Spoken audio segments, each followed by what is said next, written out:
Do ensure that your cell phones are on the silent, and we all know the reason why. Thank you.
I seek your attention, ladies and gentlemen.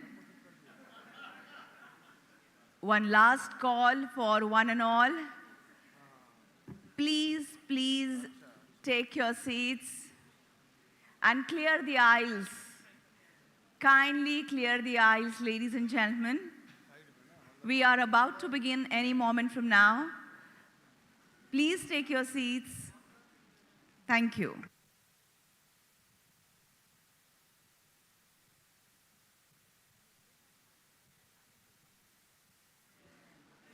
Also, a gentle reminder, this session is exclusively for the honorable ministers, plus heads of delegations and 2 delegates along with them. The rest of the delegates are requested to proceed to rooms named Salau 2 and Salau 3. The entire proceedings of this session will be screened live in these rooms. So all those, apart from the honorable ministers, HODs, and 2 delegates along with them, are requested to please proceed to Salau 2 and 3. I repeat, the entire proceedings of this session will be screened in these 2 other rooms. Thank you for your cooperation.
We are commencing the session. Request all those yet standing to please settle down quickly. And I hope your cell phones are on the silent. Thank you.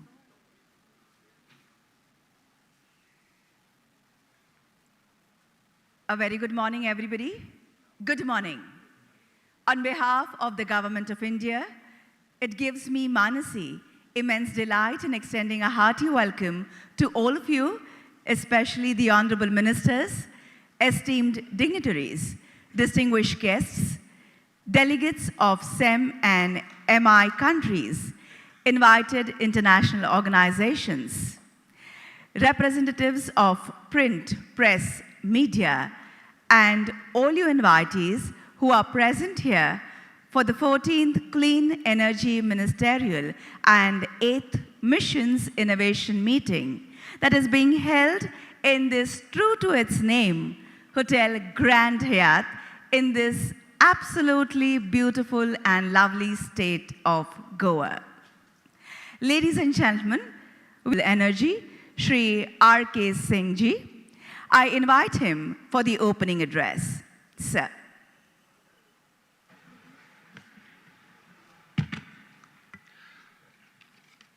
Honorable Ministers, Secretaries, Officers, ladies and gentlemen, let me welcome you to our country, India. It's an old civilization and it has many hues. Wherever you go in our country, you will find a variety of cultures, a variety of topography, a variety of climate. Goa, where you are, has its own variety, has its own charm. It has its own distinctive culture, which if you take time out, you will actually come to enjoy. It's very different and it's very open. I think you'll like this culture. We are gathered here today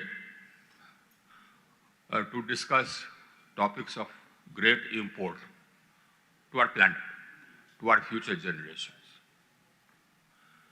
In the G20 ministerial, we'll discuss the outcomes, we'll discuss the communiques. Today in this conference, we'll actually be discussing the problems which lie on our road to climate action, the problems which lie on our road to energy transition, and how we are going to overcome those problems. Now, this conference is to that extent divorced from politics. We look at the challenges, and the challenges there are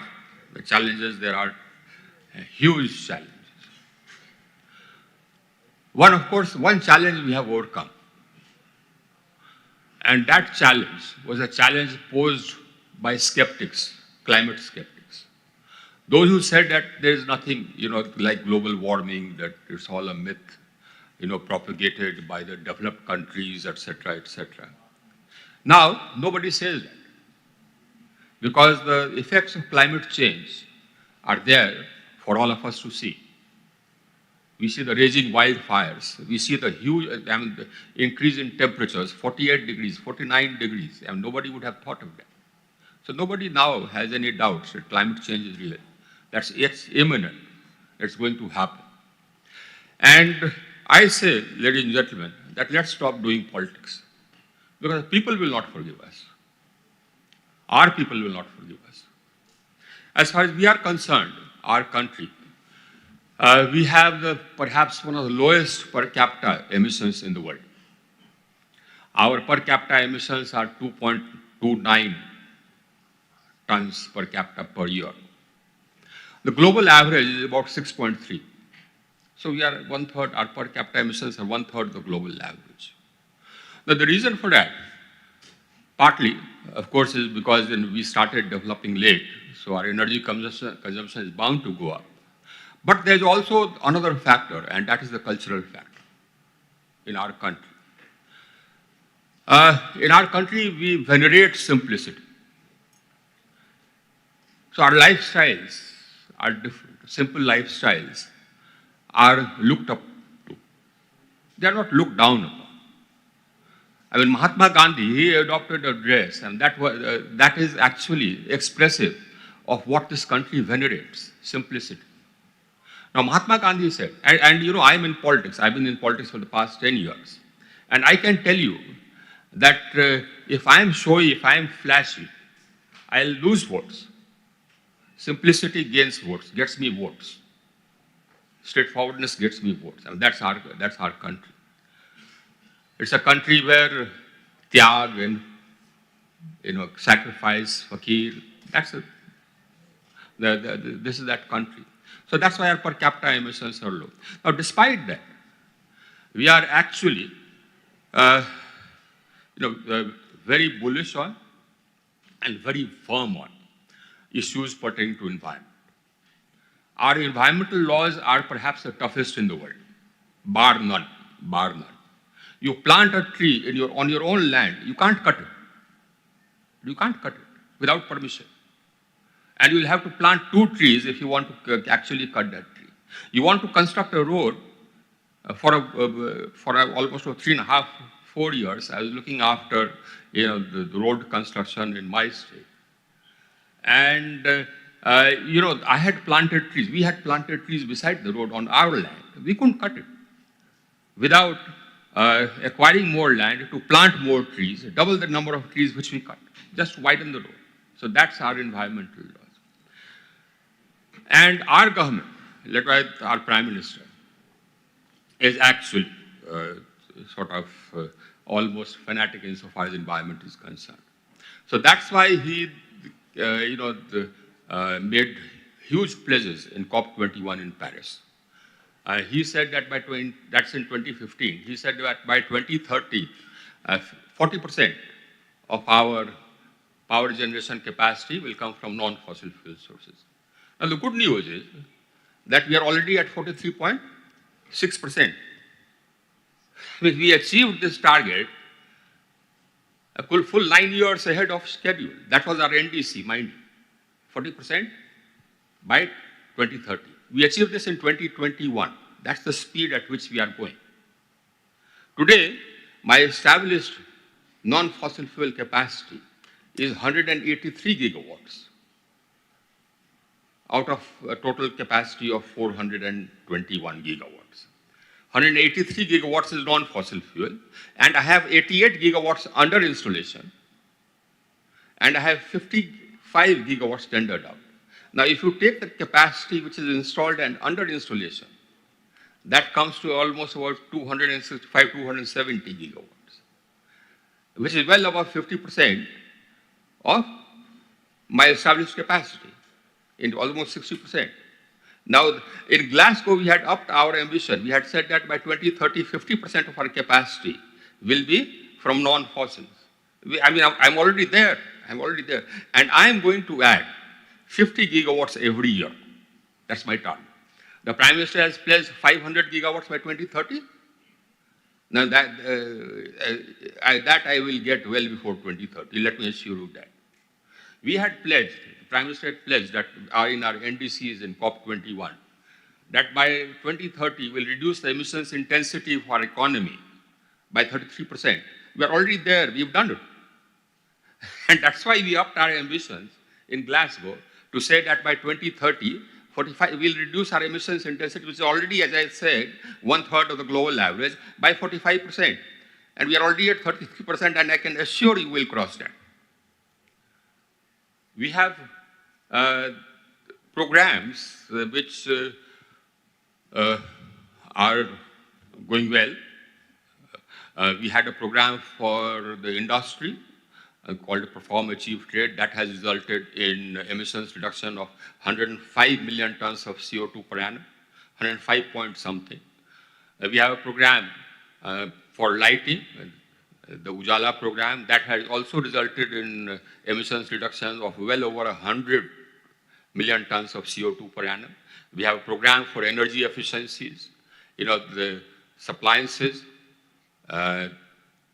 We call it the star rating program. We star rate appliances from 5-star to 1-star. Now, that has resulted in emissions reduction of 57 million tons per annum. We have a street lighting the national program on street lighting, which is LED and solar, that has resulted in an emissions reduction of 5.57 million tons per annum. A total emissions reduction of almost 278 million tons per annum just by energy efficiency alone. And that's the other stream. Apart from renewables, energy efficiency is the other stream. We have a program for buildings called the Energy Conservation Building Code. Now that's legal and that's mandatory. We have a program for domestic housing, and the Eco Nivas Sanhita. And my renewable energy ministry is net zero, it's net positive. So you must come and see my renewable energy ministry sometime. So we are going there. We are getting there, and we are getting there at speed. Now there are problems, and those are the problems which I would ask all of us to get together and try and solve.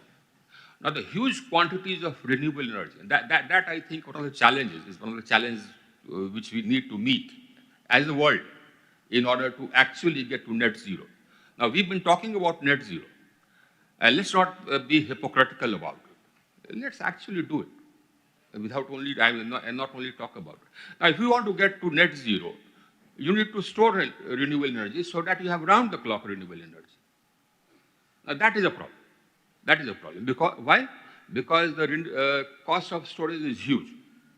I came out with a bid for 1,000 megawatt hours of battery storage. The cost was 10 rupees per unit, per hour, 10 rupees per kilowatt hour.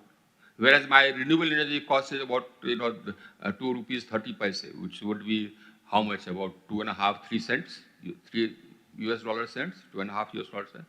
And this is 5 times that, the storage cost of storage. Why?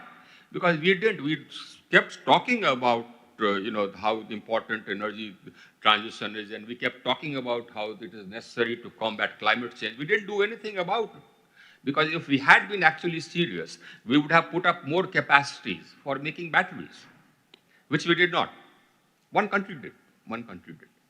But the problem is that, then that leads to, if you have only one country doing it, then that leads to supply chain issues. And in fact, the other challenge, of course, is that the reserves of lithium are limited, and the bulk of the reserves have been tied up by just 1 or 2 countries. So that's a major problem, which we have to solve. We have to bring down the price of storage. That will require volumes. And I think we'll also need to address the question of chemistry. Why only lithium-ion? Why not sodium-ion, which has promise? So what I would request is that let's all get together and crack this challenge of storage. Now, we are trying to crack it in 3 different ways. One, of course, is that we plan to use green hydrogen and green ammonia as storage. So we'll have a pilot on that. And then, of course, we are huge on pumped storage.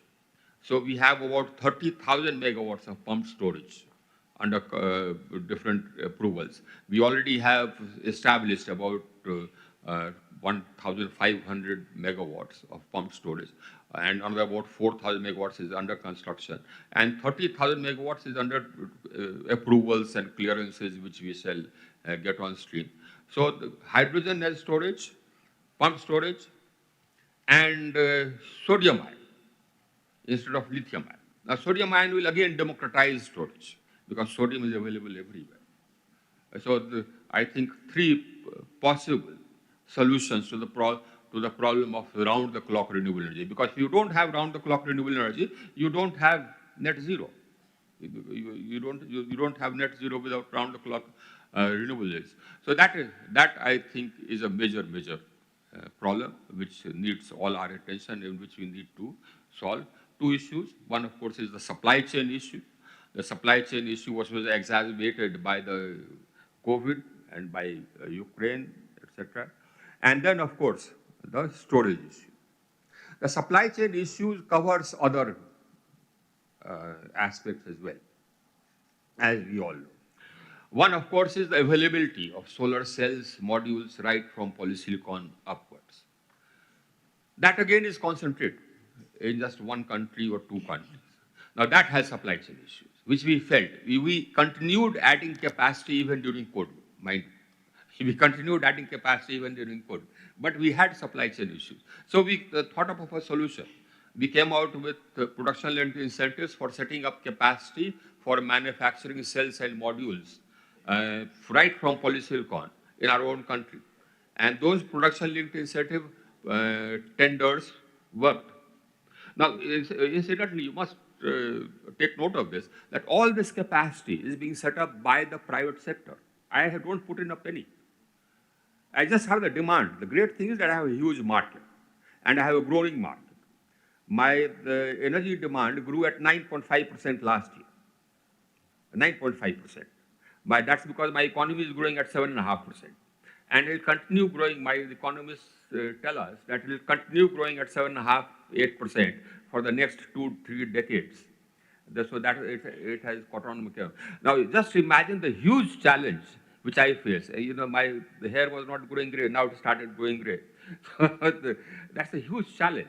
We have to add capacities. When I say that I'm adding 50 gigawatts every year, that's because I need it. I need it. That's how fast my demand is expanding. So I have not had to put in any money to put in all this capacity for manufacturing cells and modules from polysilicon. The private sector is doing it. And right now, the bids which we had amounted to almost 48 gigawatts of polysilicon to module manufacturing capacity. But as industry has actually started setting up plants for 100 gigawatts. So we shall be able to take care of our requirements, and maybe we'll also be able to supply other countries as well.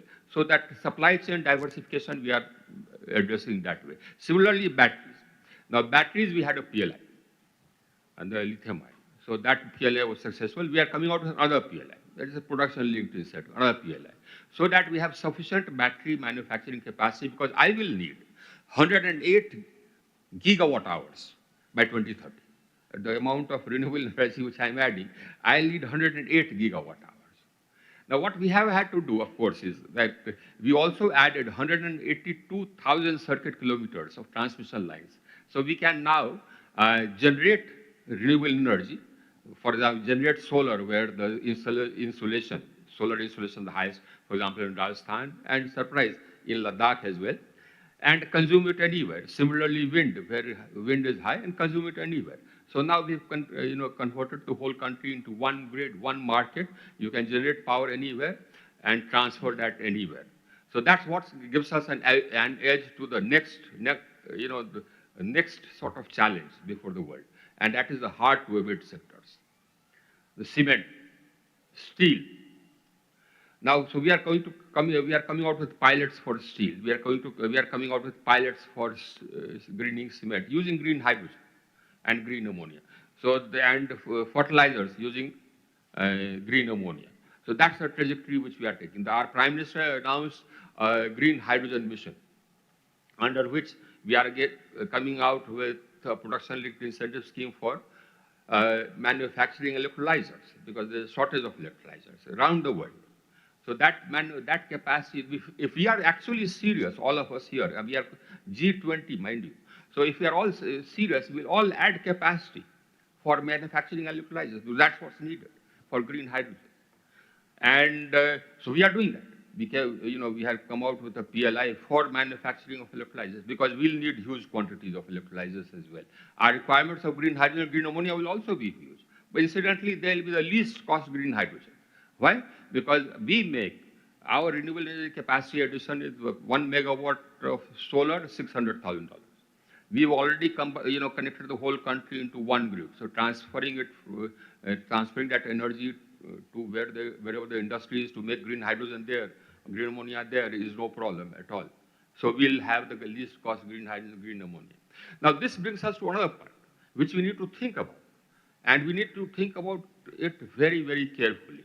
Now, I see a lot of buzz about something called low-carbon hydrogen. Now, what is low-carbon hydrogen? I fail to understand. Number one, what is low carbon? How do you define low carbon? The problem with this is, I understand where you're coming from. Making hydrogen from natural gas. Now, that's great. But the problem is that 1 kilogram of hydrogen from natural gas will get you the CO2 emissions, and if you add the CO2 equivalent of other GHG gases, will get you about 10 kilograms of carbon dioxide and carbon dioxide equivalent. Where do you store that? CCUS, yes, but in commercial scale. And how do we guarantee, and this is the world here, we are not talking politics, how do we guarantee that it won't leak out? That's the problem.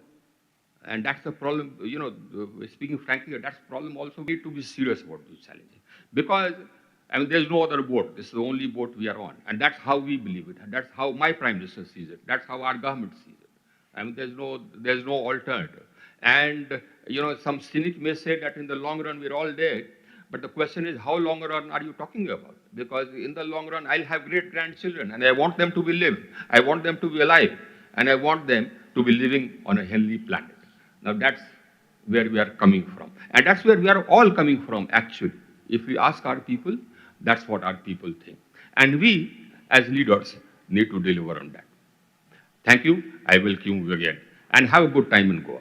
Apart from the conference, we've arranged some cruises and dinners, but I don't know whether you'll have the free time to actually go around. And incidentally, the best season for Goa would have been November, December. But the government said that no, actually the summit will be held in September, October, so you have to do it this time. But there it is. It's still good. Goa is still nice. You must go around. You must let your hair down. Welcome again. Thank you.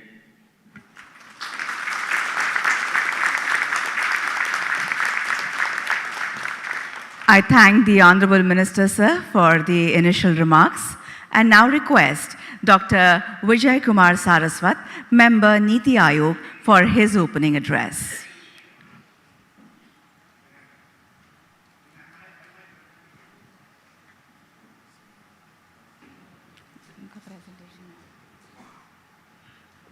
Yeah, no, that's my. I don't think my presentation has been loaded, but doesn't matter. Honorable Shri R.K. Singh Ji, Minister of Power, Honorable Jennifer Granholm, Secretary of Energy, DOE US, Honorable Alexandra Silveira de Oliveira, Minister of Mines and Energy, Brazil, Honorable members from the ministries, distinguished delegates of the member countries, esteemed participants, ladies and gentlemen. Today we have gathered here to embark on a transformative journey, one that holds the potential. Does it work? Yeah, it works. Today we have gathered here to embark on a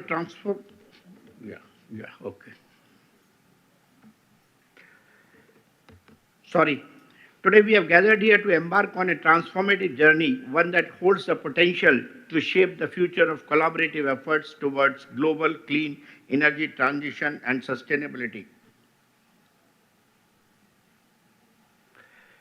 Why are we here? As the Honorable Chair mentioned, it's all due to the fact that we are worried about the climate change. And climate change is the result of the global warming, which is the result of huge quantities of the greenhouse gas emissions which are being generated by coal, oil and gas, and by far the largest contributor to the global climate change. There are many factors which are responsible for this change. You have seen in this graph, it's changing from 1880 to what it is today and likely to be. And there is a natural drivers, there are human drivers. So what you can see, the human drivers are most important, which are responsible for this situation. Power generation, manufacturing,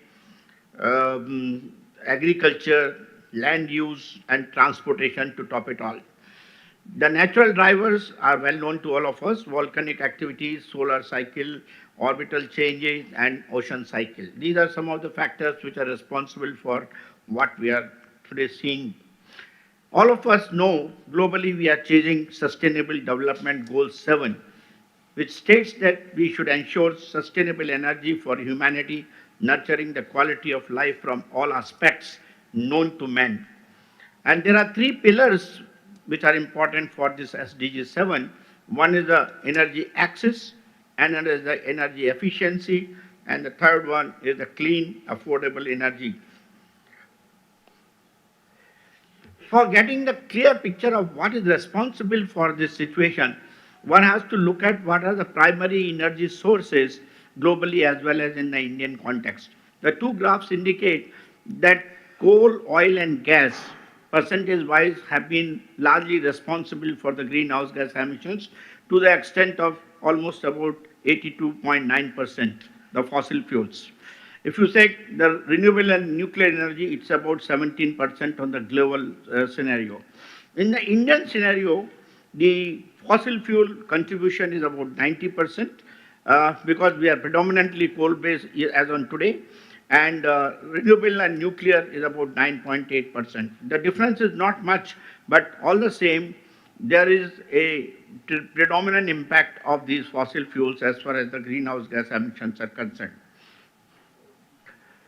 Despite producing more and more energy from renewables each year, the energy mix is still dominated by coal, oil, and gas by a mark of more than 80%.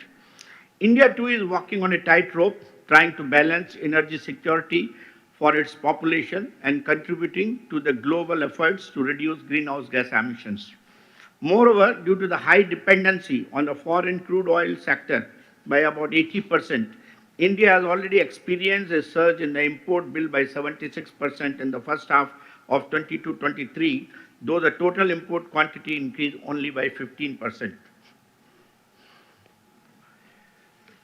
We have to identify which are the sectors which are responsible for these emissions of the bulk and who are the bulk energy consumers.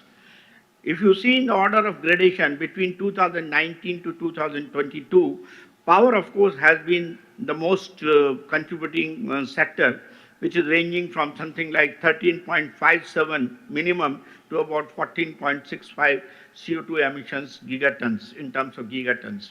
Then comes industry, which is 8.7 to 9.3, and transport, which is 7 to about 8.26. Buildings and others are contributing also, but they are on the lower side.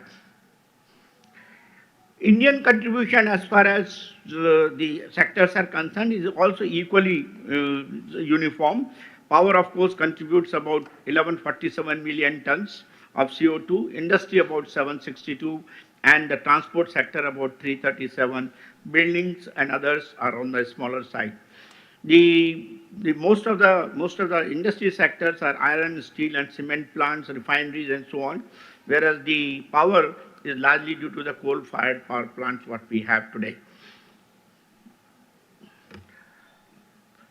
Now let's look at India's demand scenario in future. Country's energy demand has tripled over the last 3 decades, and it is marked by a falling share of the traditional biomass, leaving coal and oil in dominant position.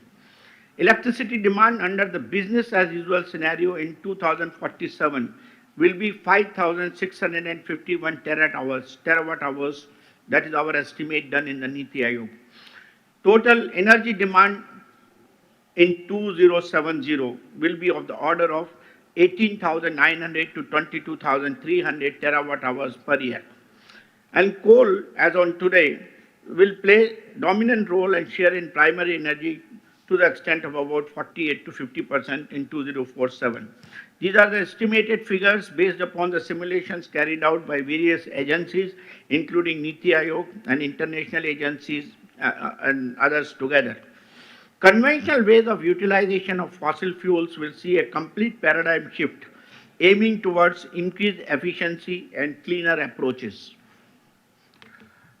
Keeping this in mind, our Honorable Prime Minister made what the NDC targets in the COP26 and 27, and Honorable Chair also mentioned that 50% installed power capacity of non-fossil fuels by 2030, and we are actually inching much earlier than 2030. 45% reduction in emission intensity by 2030 compared to 2005 level, which is also on an increasing path. Additional carbon sink of 2.5 to 3 billion tons of carbon dioxide equivalent through additional forest and tree cover by 2030. This is one area where India is doing leapfrogging because our afforestation program is very, very sound and moving in the right direction. Achieving net zero emissions by 2070 is our goal. For this, what is our study? What strategy we are following? because we have the coal as even today as one of the major contributors to the power sector. We are switching over to what is called clean coal technologies, thereby reducing the carbon dioxide emissions using supercritical power plants, ultra supercritical power plants, IGC power plants, and so on. Next one is also to integrate with all these power plants and the industrial sector, carbon capture, utilization, and storage, which will certainly control the emissions to a large extent.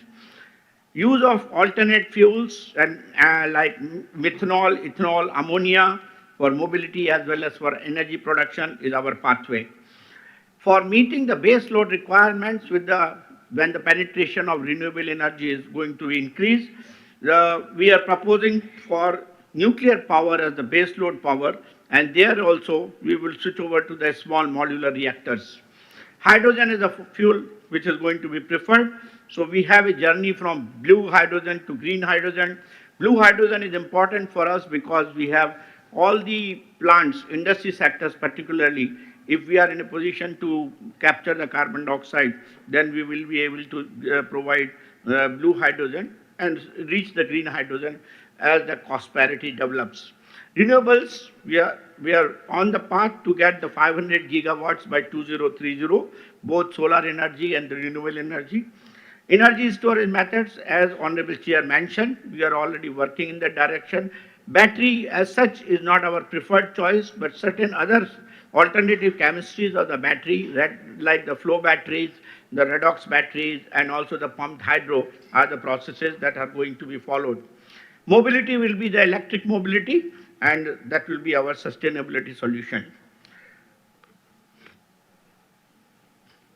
So to conclude, I would say success of strategies hinges heavily on technology collaborations, innovative financing mechanisms, policy designs, and interventions that encourage the use of alternative resources and dissuade the use of fossil fuels.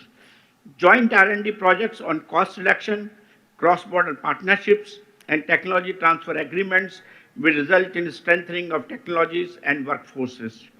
Countries with more mature clean energy markets can share experiences on how to overcome barriers to development, to deployment, such as financing and regulatory challenges.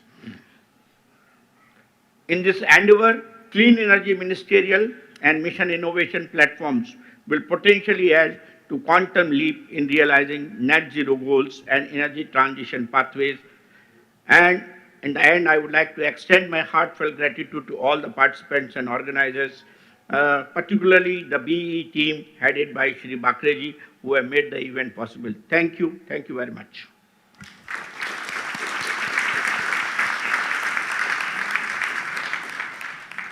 Thank you, Dr. Saraswat, for the splendid presentation.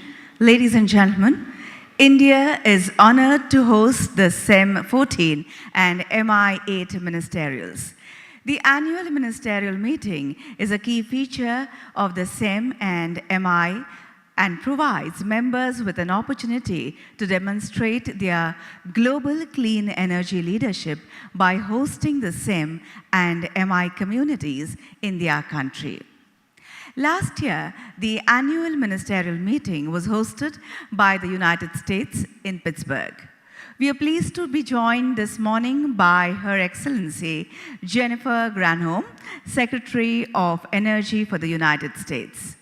I invite her to provide us with some reflections on Pittsburgh, the progress that has been made since then, and to remind us of the opportunity that we have before us today. Secretary Granholm.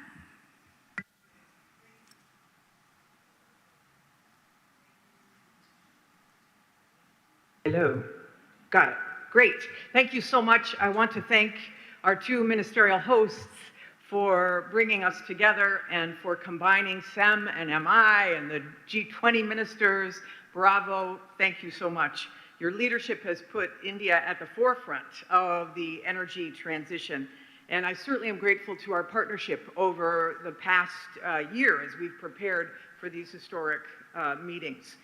This is the beginning of an exciting few days, and if last year's meetings were any indication, a productive few days. Last September, as was mentioned, I had the honor of hosting the first Global Clean Energy Action Forum, we call it GCEF, because we love acronyms, bringing together the Clean Energy Ministerial and Mission Innovation in Pittsburgh. And for the first time in 3 years, we had met in person.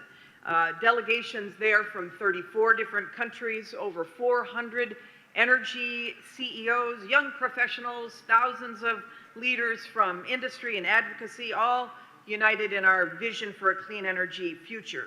So there, for example, we launched an initiative to develop diverse solar manufacturing supply chains worldwide. We pledged to deliver 100 clean hydrogen valleys in 2023, and as of right now, we're at 83, so we're well on our way.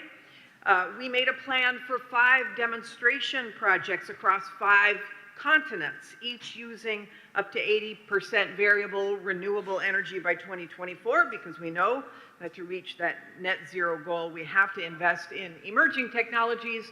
And when last year the IEA told us that we would need to mobilize $90 billion in public funding for clean energy demonstration projects by 2026, I'm proud to say that thanks to our partnership, 16 countries committed $94 billion in Pittsburgh, exceeding our goal 4 years early. So today, we're going to hear more about how CEM and MI are delivering on the commitments that we made last year and how they plan to accelerate this progress in the years to come. To reach net zero by 2050, we need every single country, every single business and city and institution doing everything they can to deploy clean energy. And it's this challenge that brings us to Goa today, together with our counterparts at the G20. So the meetings that we hold this week will further cement this community as the center of gravity for clean energy ambition and innovation and deployment. If we get this energy transition right, if we meet the ambitious goals we set, we can lift millions out of energy poverty, as the government of India has done so successfully, and we can create millions of good-paying jobs. If we get it wrong, we know the price. We are seeing it right now. Heat waves in the EU, in the US, in China, in India, and in Japan. The warmest June ever on record since record keeping began. Fires in Greece, fires in Canada, droughts in Uruguay, in Argentina, in Spain. The heat index in Iran was 67 degrees centigrade, 152 degrees Fahrenheit this week. Can you imagine? In Greece, it was 47 degrees centigrade, 118 degrees Fahrenheit. 80 million people in the United States are under a heat advisory and are living in conditions in cities at 40.5 degrees centigrade, 105 degrees. In Phoenix, in Arizona, 20 consecutive days now of temperatures exceeding 43 degrees centigrade. The world is literally on fire, and we should be on fire too. And I think we are, working together urgently, working together to save our shared home. From Pittsburgh to Goa to Iguazu, across continents. Can't wait to see what progress we will have achieved when we are next year in Brazil.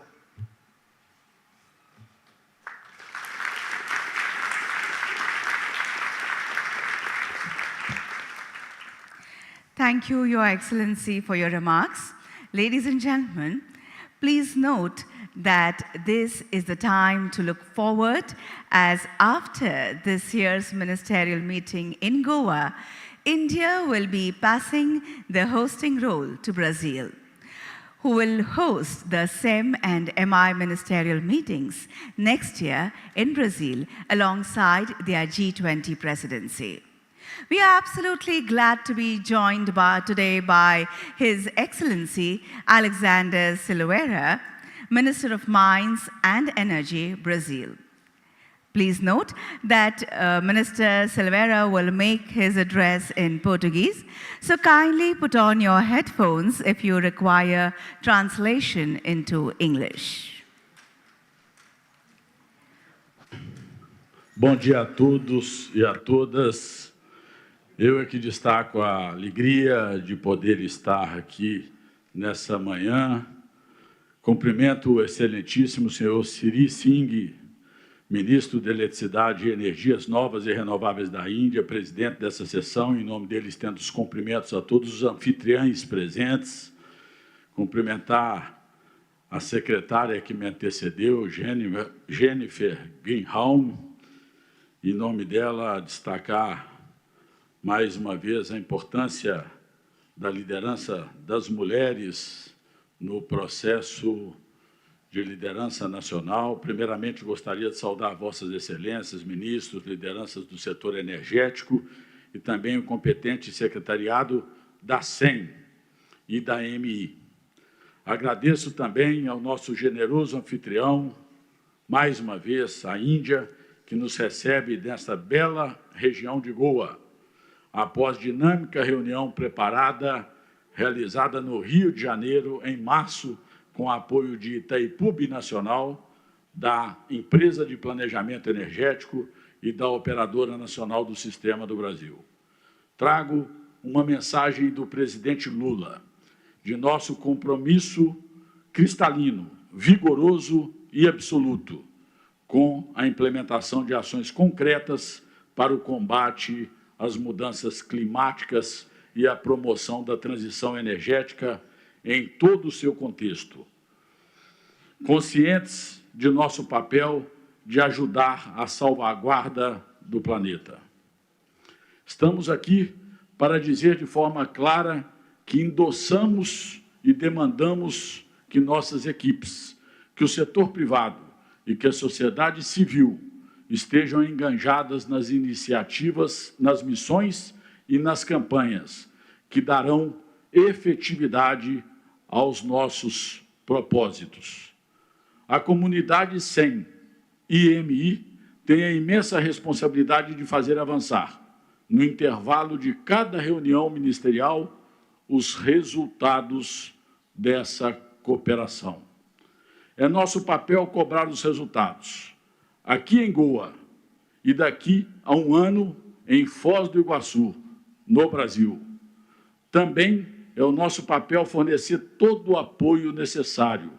Estou aqui exatamente para isso.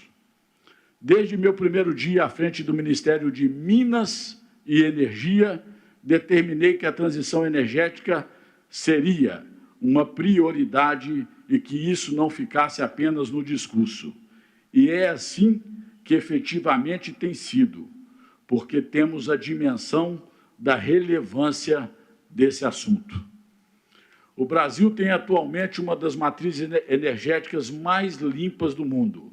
Em 2022, cerca de 90% da eletricidade do país foi de origem limpa e renovável. Mas não estamos acomodados. Lançamos um grande plano de investimentos em transmissão para integrar a geração eólica e solar em grande escala e realizamos, no mês passado, o maior leilão de transmissão da história de nosso país. Anunciamos um ambicioso programa de descarbonização da Amazônia, pulmão do planeta, onde vamos levar energia limpa e novas tecnologias para suprir milhões de pessoas que ainda dependem de geração a diesel ou não possuem acesso à energia. Estamos implementando o Programa Nacional de Hidrogênio e o Programa Nacional chamado Combustível do Futuro, para fomentar investimentos em novos combustíveis de baixo carbono, como combustíveis sustentáveis de aviação, numa visão holística da transição energética. Fortalecemos nossa política nacional de biocombustíveis, com instrumentos transparentes de garantia da sustentabilidade da produção, substituindo um volume imenso de consumo de combustíveis fósseis. Também estamos atuando na recomposição de recursos para pesquisa, desenvolvimento, inovação e eficiência energética, fazendo parceria com os estados e municípios que são nossas peculiaridades. Todos os nossos esforços de política pública, de colaboração com o setor privado e diálogo com a sociedade para uma construção de consensos necessários estão sendo consolidados numa política nacional de transição energética, clara, pragmática, ousada e que corresponda às necessidades e potencialidades do Brasil, contribuindo com o mundo. A Política Nacional de Transição Energética será lançada no próximo mês de agosto e tem o potencial de gerar investimento da ordem de 2 trilhões de reais nos próximos 10 anos em energias limpas e renováveis. E com essa mensagem de confiança na nossa capacidade de entregar mudanças concretas, desejo um excelente dia de trabalho a todos e que possamos sair daqui com uma agenda ambiciosa de entregas a fazer em Foz do Iguaçu no ano que vem. Contem com o ministro de Minas e Energia do Brasil, contem com o nosso país. Muito obrigados, estamos comprometidos.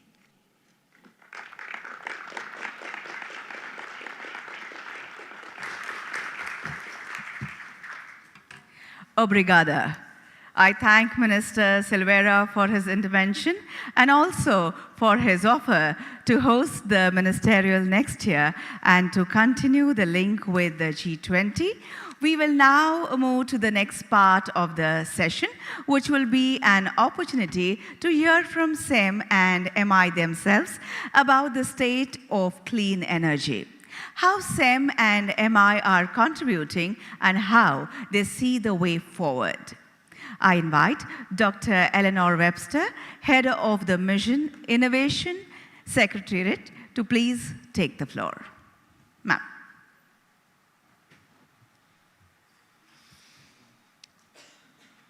Honourable Ministers, to our gracious hosts from the Government of India, the Department of Science and Technology, the Ministry of Power, and the Bureau of Energy Efficiency, dear delegates, dear friends. Today we gather here to address one of the greatest challenges facing humanity, the urgent issue of climate change and the necessary transition to the global clean energy economy. Leadership in the face of this global crisis is not merely a responsibility, it is a call to action. Through mission innovation, governments are taking charge, leading by example, setting ambitious targets, and implementing policies that drive the clean energy transition. Mission innovation reflects the recognition that to deliver the technologies and implement policies, governments are taking charge, leading by example. We must cooperate at a global level, and we can harness the commitment of government and businesses in recognition of both the importance and the magnitude of the challenge. Before we begin, please take a moment to view this short video, which gives a snapshot of MI's mandate and ambitions. Thank you.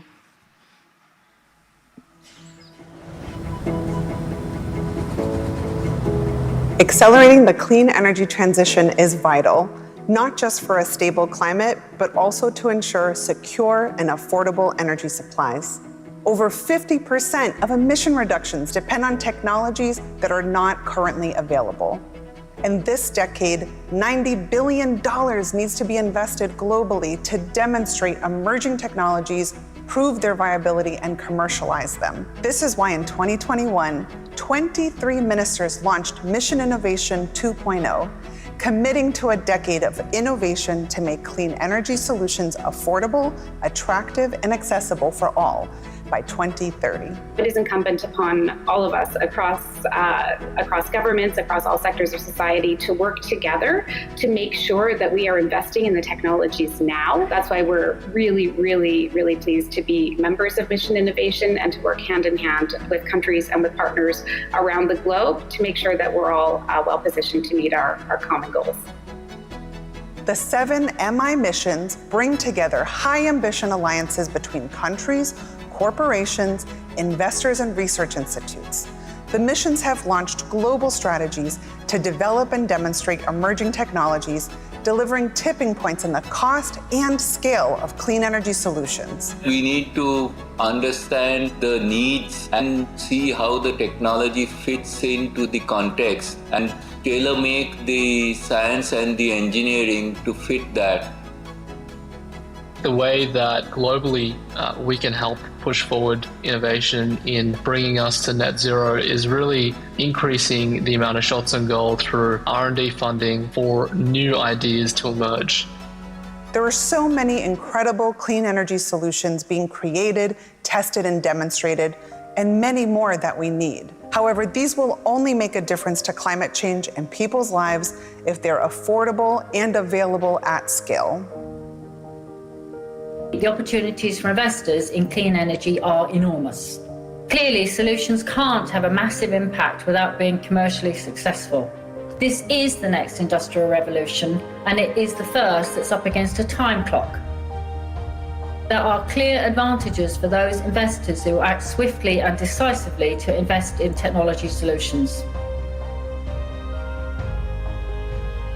What we have to do is strongly encourage green energy. So I want to say to every chairman and chief executive in the world, imagine your company right now with no pollution. Imagine that. You've got solutions for trucks, you've got solutions for ships, you've got solutions for cars, you've got solutions for all heavy industry, and we must bring those solutions to the world. Imagine what can be achieved when governments, innovators, scientists, and companies come together around an urgent shared mission. Mission innovation governments have set the pathway for what needs to happen this decade. We need everyone to help us achieve these goals. Let's unite for action.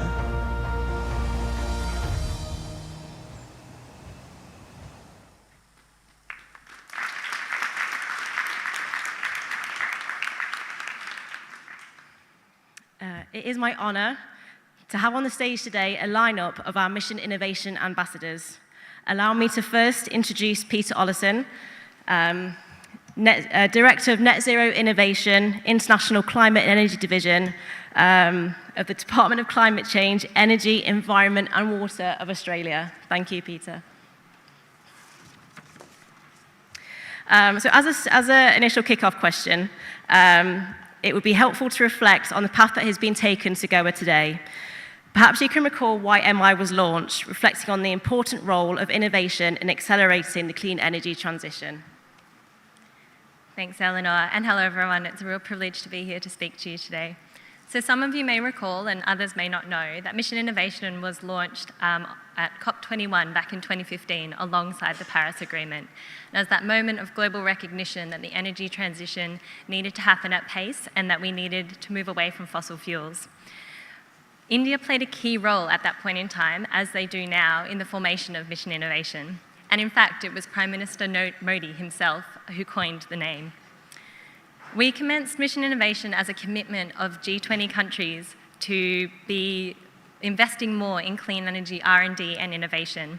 It was about public investment to help kickstart the clean technology revolution.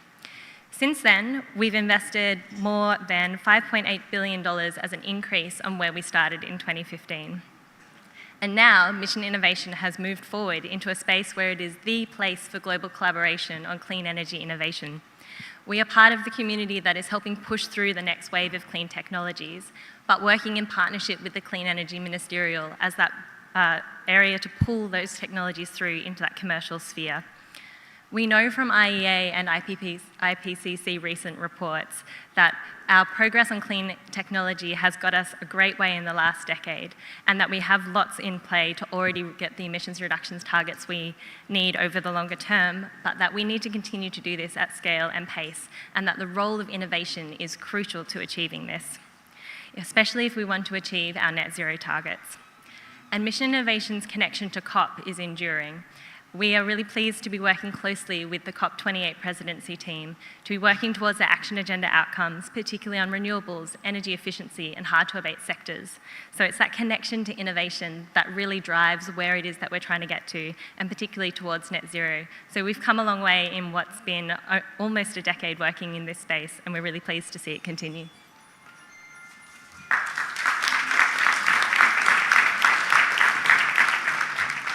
Thank you, Peter. Next, I have the pleasure of inviting Rosalind van der Vlies, Director of the Clean Planet of DG Research and Innovation, European Commission, and of course, Vice Chair of the MI Steering Committee. Rosalinda, it would be great if you could tell us a bit more about the MI missions and MI's ambition for this decade. Thank you. Thank you very much. Innovation is really the engine to drive clean energy transformations globally. Mission Innovation was launched at COP21 to supercharge research innovation investments to make clean energy attractive, affordable, and accessible for all. In 2021, Mission Innovation 2.0 was launched, a new decade of clean energy demonstration actions, focusing our effort on actions in sectors that will truly push the boundaries for clean energy innovation in areas that matter most. And this is when the Mission Innovation missions were born. There are 7 Mission Innovation missions, and they are the cornerstone of Mission Innovation's ambition for this decade, because they provide action-oriented, impact-focused collaboration between the public and private sectors, bringing together countries, international organizations, cities, and businesses. The missions focus on critical sectors that are essential to accelerate our clean energy transitions, such as hydrogen, shipping, cities, power grids, integrated biorefineries, hard-to-abate sectors, and carbon dioxide removal. Each mission has set very concrete and ambitious goals to be achieved by 2030. For example, the shipping mission will demonstrate zero-emission, commercial viable ships. The hydrogen mission will work to make hydrogen cost-effective and will establish at least 100 hydrogen valleys across the globe. The urban transition mission will select and support at least 300 cities globally, demonstrating zero-emission pathways. The Green Powered Future mission will be working to demonstrate 5 demonstrators demonstrating viable renewable energy solutions across 5 continents. And finally, we will annually reduce at least 100 million tons of CO2 through the carbon dioxide reduction mission. Last year, at the Ministerial in Pittsburgh, missions announced that they would deliver at least 200 clean energy demonstrators to accelerate clean energy technologies in the hardest-to-abate sectors. These demonstration projects will contribute to the global Clean Energy Demonstration Challenge and will be crucial for the delivery of the mission's ambitious goals. To date, the missions have made very significant progress.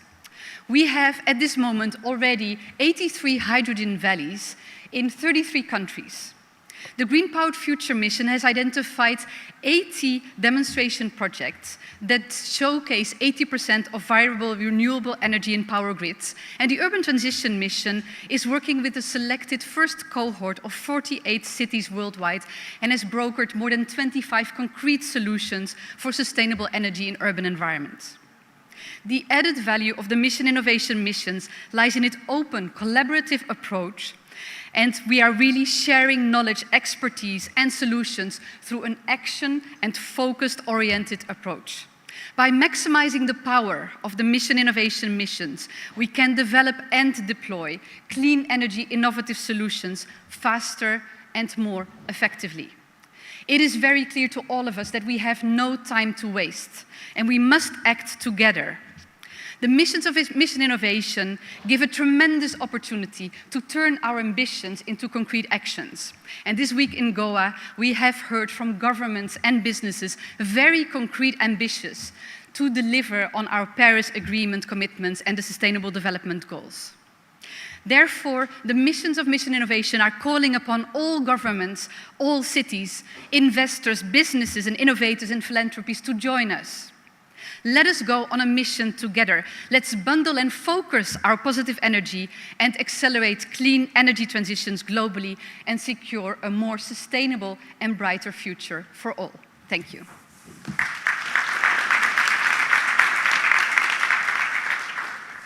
Thank you, Rosalinda. Our next speaker, I would be delighted to introduce Dennis Pamlin, Senior Advisor of the Research Institutes of Sweden, Executive Director of MI's Net Zero Compatible Innovations Initiative, and dear friend of MI. Thank you, Dennis. Quick question. Beyond the missions, there are other significant activities and initiatives designed to accelerate the pace of innovation. Please share your perspectives on the value of MI's innovation platform. Thank you, Dennis. Thank you very much, Eleanor. I would say that the innovation platform is one of the most important and urgently needed initiatives for accelerated clean energy innovation and a sustainable future for everyone on the planet. Through its 3 modules, Insights, Collaborate, and Accelerate, the innovation platform contributes on 2 levels. First, the innovation ecosystem of the 21st century, and a new generation of innovations and innovation leaders. First, take a look at the innovation ecosystem. We urgently need a new and international innovation ecosystem where human needs and global sustainability is at the core, not as an add-on as it often is today. It needs to guide the 4th industrial revolution to meet the urgent challenges from poverty to climate. That is not happening today. The innovation platform is helping to understand and shape this new innovation ecosystem in multiple ways. The Insight module, for example, is identify investment gaps on the global level so we all can share and compare what we actually do and what is needed. That has not been before. We've all been working in isolation. The MI think tank, launched yesterday here in Goa, will delivering an amazing opportunity to bring thought leaders together to make sure that we stay ahead and not just look at what we have today, but are ready to innovate innovation. The work of the Accelerate module through the Net Zero Compatible Innovations Initiative has been leading the international work for avoided emissions, its framework and capacity to identify the new solutions and quantify its positive impacts. It's not about reducing the bad, it's about creating the good. It's not about reducing emissions, it's about allowing people to flourish, move out of poverty without destroying the planet. The innovation communities encourage us to look forward, to not just keep on what we're doing today, but to keep our eyes open on the next generation of innovation. That's where the innovation platform is so urgently needed. And if we look at the role for MI Innovation Platform in relation to new generation of innovations, it's also played a very important role, a human role. For example, through the Champions program, we managed to put a human face of the next generation of innovators. Because it's not just about technology, it's about hope. Showing people that this is not just a problem, it's a beautiful future ahead of us. And there are people here that are spending their life to making that a reality.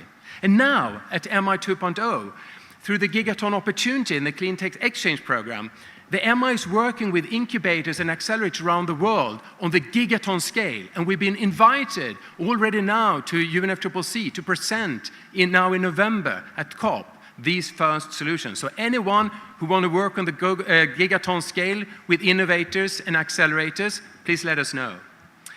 So this is not just about the technologies, this is about bringing people together. And this is why these meetings are so important. And the innovation module is really part of that.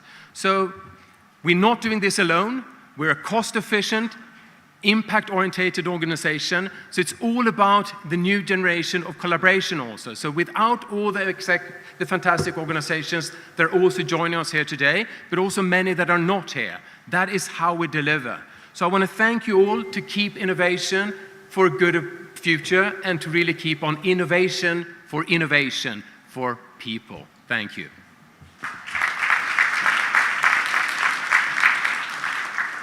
Thank you very much, Dennis.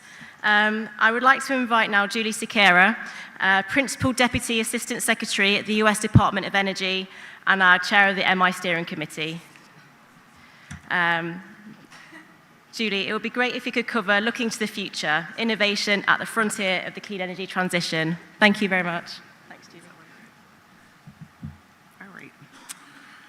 So our mission is nothing short of reimagining our world's energy system. That means fully electrifying passenger vehicles, buildings, creating smart dynamic grids that can handle our future power needs, generating affordable hydrogen that is going to decarbonize hard-to-abate sectors, and building a global network of clean shipping corridors. That is why we created Mission Innovation, because we are collectively on the cusp of an energy revolution. And we need a new set of solutions to seize what I think is our nation's or our generation's both biggest challenge, but also our biggest opportunity. But what is Mission Innovation? It's the people that are in this room, the pioneers of this revolution. And for us to succeed, we need to strive to sustain and, where possible, increase our investments in demonstration, in deployment, in innovation.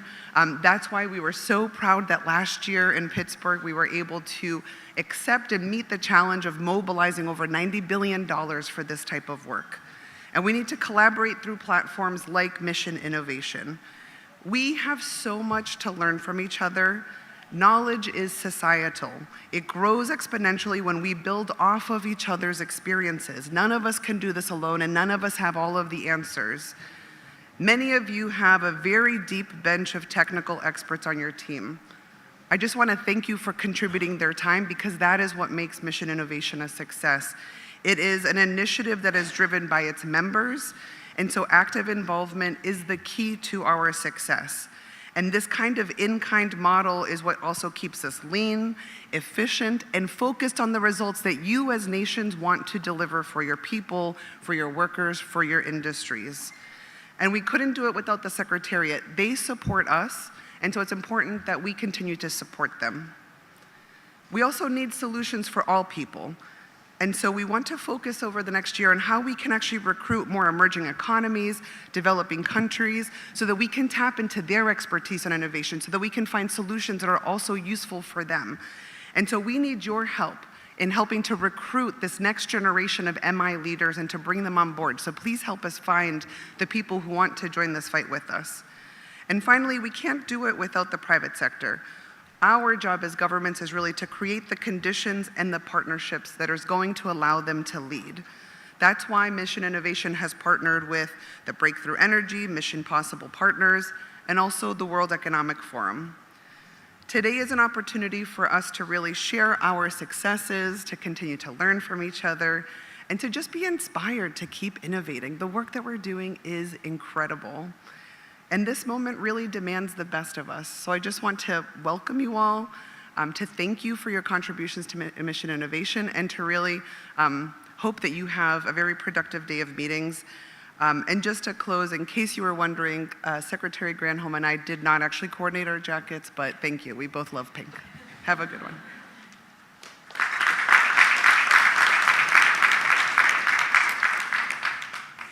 Thank you, Julie. I'd now like to welcome the final speaker, Tiago Barral, who's Secretary for Energy Transition and Planning at the Ministry of Mines and Energy of Brazil.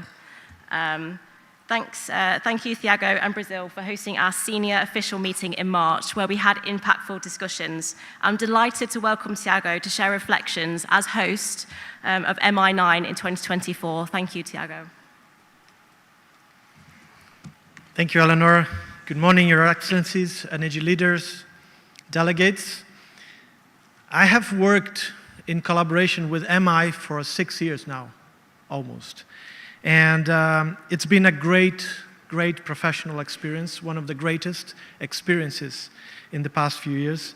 And I would like to share with you 3 of the most important aspects, according to my perspective, when assessing how to engage with Mission Innovation.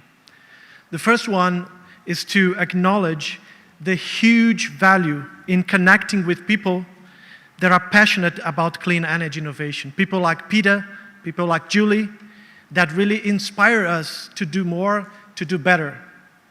And it's not just about technology innovation that we are talking about innovation in policy making, innovation in regulation, innovation in the way we communicate what we are doing and why we are doing. The second aspect I would like to highlight is about Mission Innovation's framework and governance. to say that it's an asset.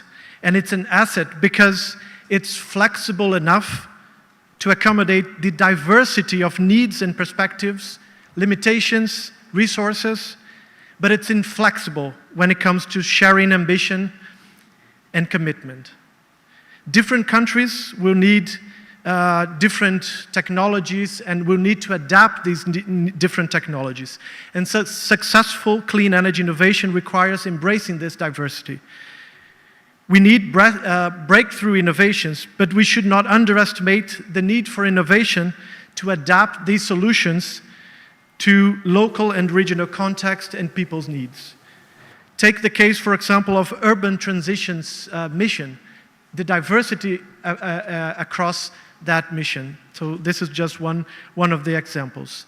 And third and finally, we should not take for granted what we have built at Mission Innovation. Inspired by Mission Innovation, many countries and organizations invested in better data, in better tracking energy innovation, Brazil included. Better data drives better policy, drives better investment decisions. And I was also involved and witnessed the tough, exhausting process of designing MI 2.0 and also designing the new missions under this new framework. Hard work, combining diverse perspectives, dilemmas for setting the goals, the work plans, ensuring consistency with our climate goals, that was tough. But here we are.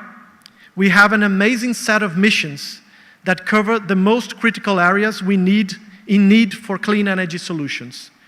And they will be as successful as we make them. Thank you.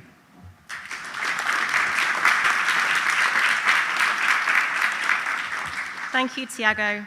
As head of the Mission Innovation Secretariat, I'm struck by the knowledge, creativity, and positive outlook of everyone I've had the pleasure to work with. I would like to thank all ministers and the governments represented here today for their sustained input to Mission Innovation. I thank the MI team for their remarkable dedication, passion, and commitment to the cause. As we approach the end of the Mission Innovation update, I hope that you are suitably inspired. Of course, the deployment of clean energy solutions of tomorrow must go hand in hand with rapid deployment. Since the inaugural MI Ministerial back in 2016 in San Francisco, it is completely appropriate that we host this meeting alongside the Clean Energy Ministerial.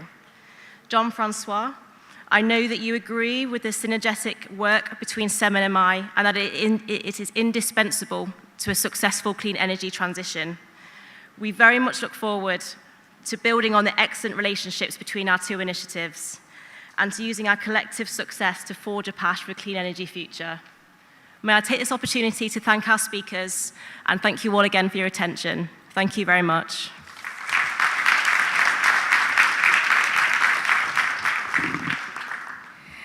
I thank the Mission Innovation team and all the panelists for the information provided.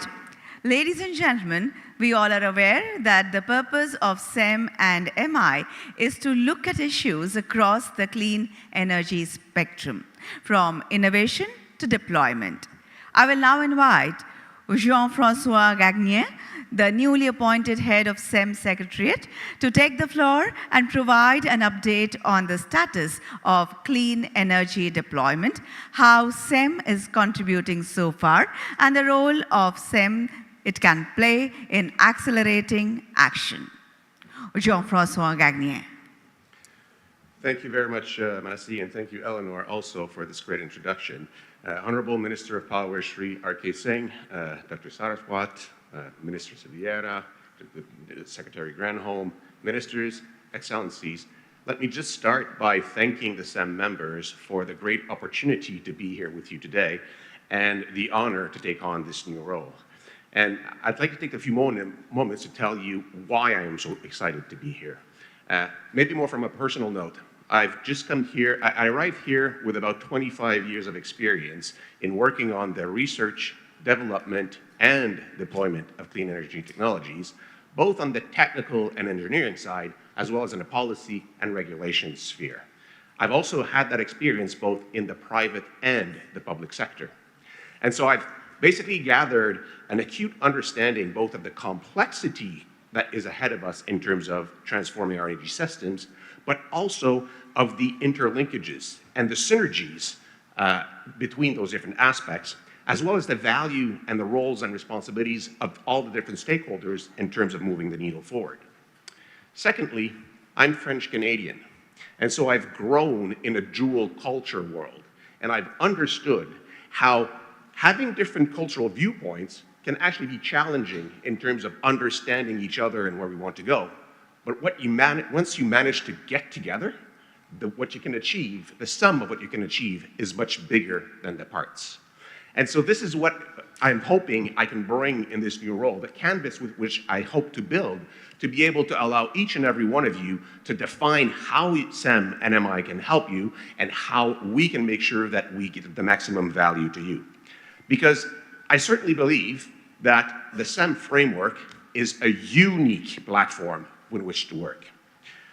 Basically, it's unique both in its membership, you, who we like to call the coalition of the willing and the able. People who join CEM and MI don't do it on a legally bound requirement. They do it because they want to be at the table, they have the resource to be able to turn out the dial, and so we are looking for all the possible partners and are very happy to extend our approach to anyone who wants to be part of that leadership role. It's also very interesting in terms of the framework that we should support, which we've tried to make as flexible as possible. As Jules mentioned a little bit earlier, we designed these approaches in terms of being focused on providing action, achieving outcomes. And so the framework is very nimble and flexible so that we can put things in place in whichever way will get the job done in the most efficient way. It's also using a very efficient, both set of top-down guidance and advisory aspect with a very bottom-up operationalization framework. And it's really being able to take away the red tape, take away the structural difficulties that we find is very, very useful in terms of getting things done. And I'm also very happy to be here in this unique occasion. We find ourselves in a very critical point in time for multiple reasons. First of all, in 2021, you, our members, tasked us to deliver on a new way of accelerating the clean energy transition. And so we're now at the midpoint of the implementation phase of what we dubbed CEM 3.0. And it's been quite a journey to come here. First of all, the journey started as we were coming up of the COVID pandemic. And for that, we are extremely thankful to both Saudi Arabia and to Chile for basically coming up with very innovative ways to keep the momentum through virtual collaboration. Our Saudi Arabian hosts in 2019 also managed to bring this idea of bringing the CEM and the G20 together to be able to maximize the linkages between the two work programs and see how we can support each other. We were also extremely glad to be able to reconvene in person last year in Pittsburgh, and we're extremely useful to our US host for doing this in the grandest possible manner under the umbrella of the GCEF. So here we stand today. We're at the culmination of a process that was initiated under India's leadership, where the work programs of the Clean Energy Ministerial and the G20 Energy Working Group have been totally intertwined throughout the year to try to maximize the value to each process. And so I do want to take a few moments to congratulate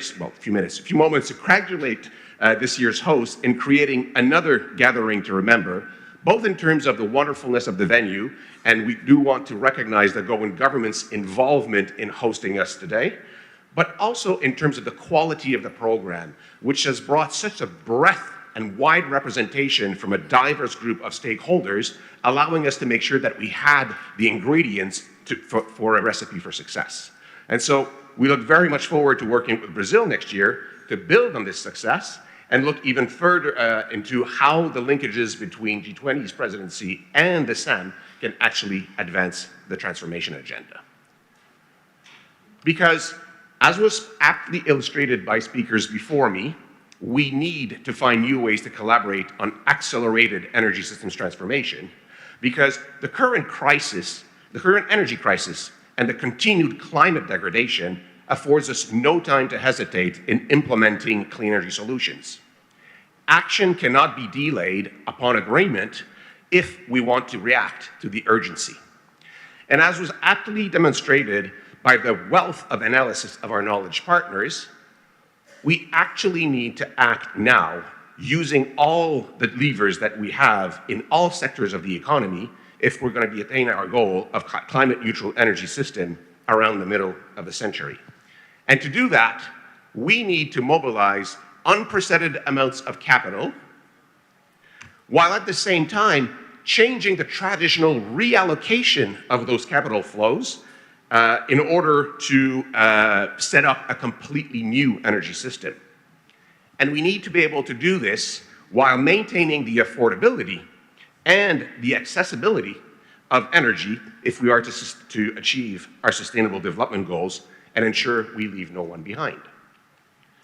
Now, the good news is CEM has shown they have the will and the capacity to move the needle forward.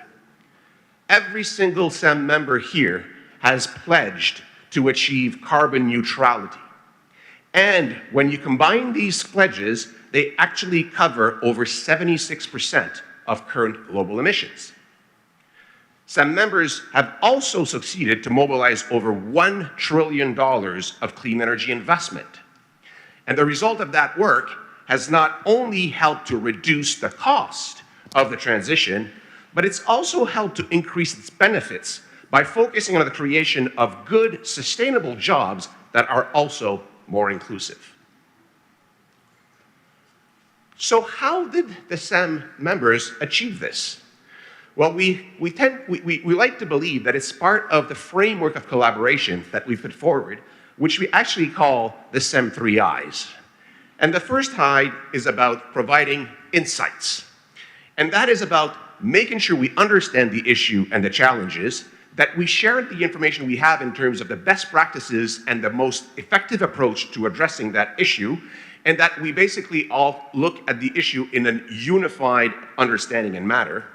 This can include analytical products, workshops, and/or webinars, but is about making sure we understand the problem and that we are attacking the right problem, not just collaborating for the sake of collaborating. The second I is about creating impact. And we do this by convening the right stakeholders to ensure that all solutions can be implemented holistically. This reinforces the added value of the complementarity of the CEM work streams and the G20, because being able to use the gravitas of the high-level dialogue to attract the right participants is actually key to make sure that we have all the pieces together. And it also allows us to move to the third I, which is about inspiring.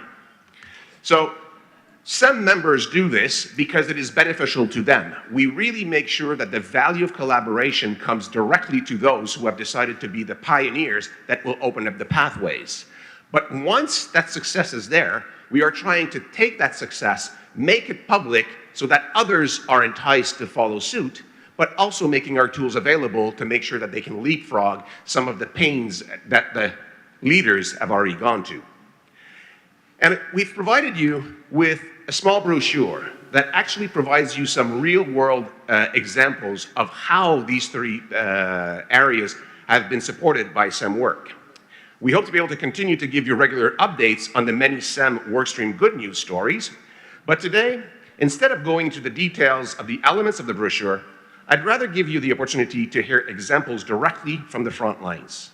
And so I would invite some of our workstream coordinators to share their experiences and views, and maybe I could start by inviting Per Anders Vittel from the International Energy Agency, who will give us some views in terms of the work that CEM has been doing in terms of advancing clean fuels as well as energy efficiency. So Per? Thank you very much, JF, and good morning, everyone. So start with the Hydrogen Initiative. So the Hydrogen Initiative was launched in Vancouver back in 2019, very much as a response to the growing political momentum around hydrogen. This momentum continues. Back then, we had 3 countries with hydrogen strategies. Today, we have more than 30, and we're still counting. What these strategies are achieving for the scale-up of low-emission hydrogen is something we at IEA with support to CEM and MI members are tracking every year. The third edition of this report will be presented in September, and one particular area we will look at is the demand creation for low-emission hydrogen. This is one area where we see there's still missing policies in place, and this is why we very much thank the Indian host to put this on the agenda for one of the roundtables this afternoon. There are many initiatives and work streams under the CEM Hydrogen Initiative, but let me bring your attention to one of them.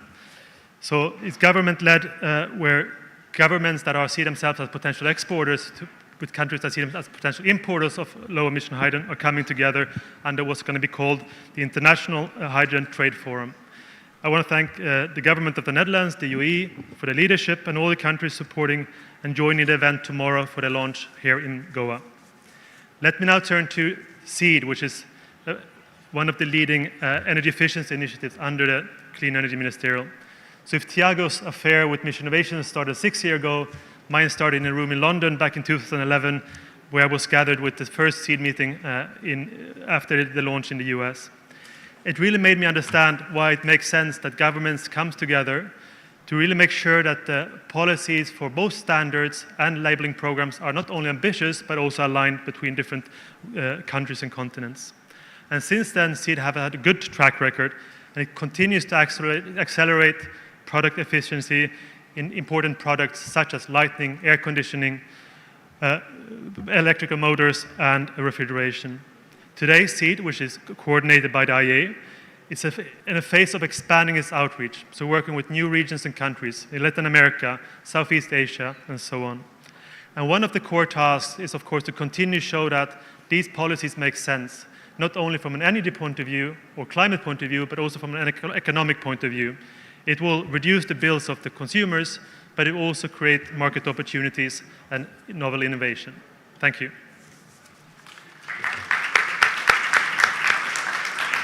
Thank you very much, Per. And now I'd like to invite Doug Arndt, who's the Executive Director for Public-Private Partnerships at NREL, to discuss a little bit about the work that the CEM is doing in terms of decarbonization of the power sector. So, Doug? Thank you, Jean-Francois. It's very much a pleasure to be here today to share some excitement about actions and activities that are happening in the power sector among CEM member countries. So our current journey, which has been ongoing since 2012 when the 21st Century Power Partnership was established, began over a year ago in Delhi when there was a call to action and a call to implement and deploy, as Secretary Granholm would say regularly. And at that time, we launched a collaborative initiative among all CEM power sector work streams and came together to develop a set of lessons learned and best practices which were delivered and released at the GCEF in Pittsburgh, celebrated with a ministerial roundtable. And at that time, we also had commitments from 5 member countries to develop what are called action plans, which is the codification of their national activities to rapidly decarbonize and transform their power sectors. So yesterday we had the great opportunity to celebrate the release of those action plans, which are currently available online. And we want to congratulate Australia, the European Commission, Chile, India, our hosts here, and the United Kingdom. We will work diligently over the next year to disseminate the insights and the shared lessons learned from those action plans over the next year to Brazil. And also we are pleased that we will work with a second cohort of countries who you will learn about later today as they announce their intent to develop those action plans. And going forward, we would welcome the opportunity to work with each CEM member country in doing so, as well as additional collaborations across the multiple sectors, including hydrogen, clean fuels, e-mobility, et cetera, as was recognized yesterday that clean power not only is the low-hanging fruit of the energy transition, but also the core backbone of a clean energy economy. So thank you very much.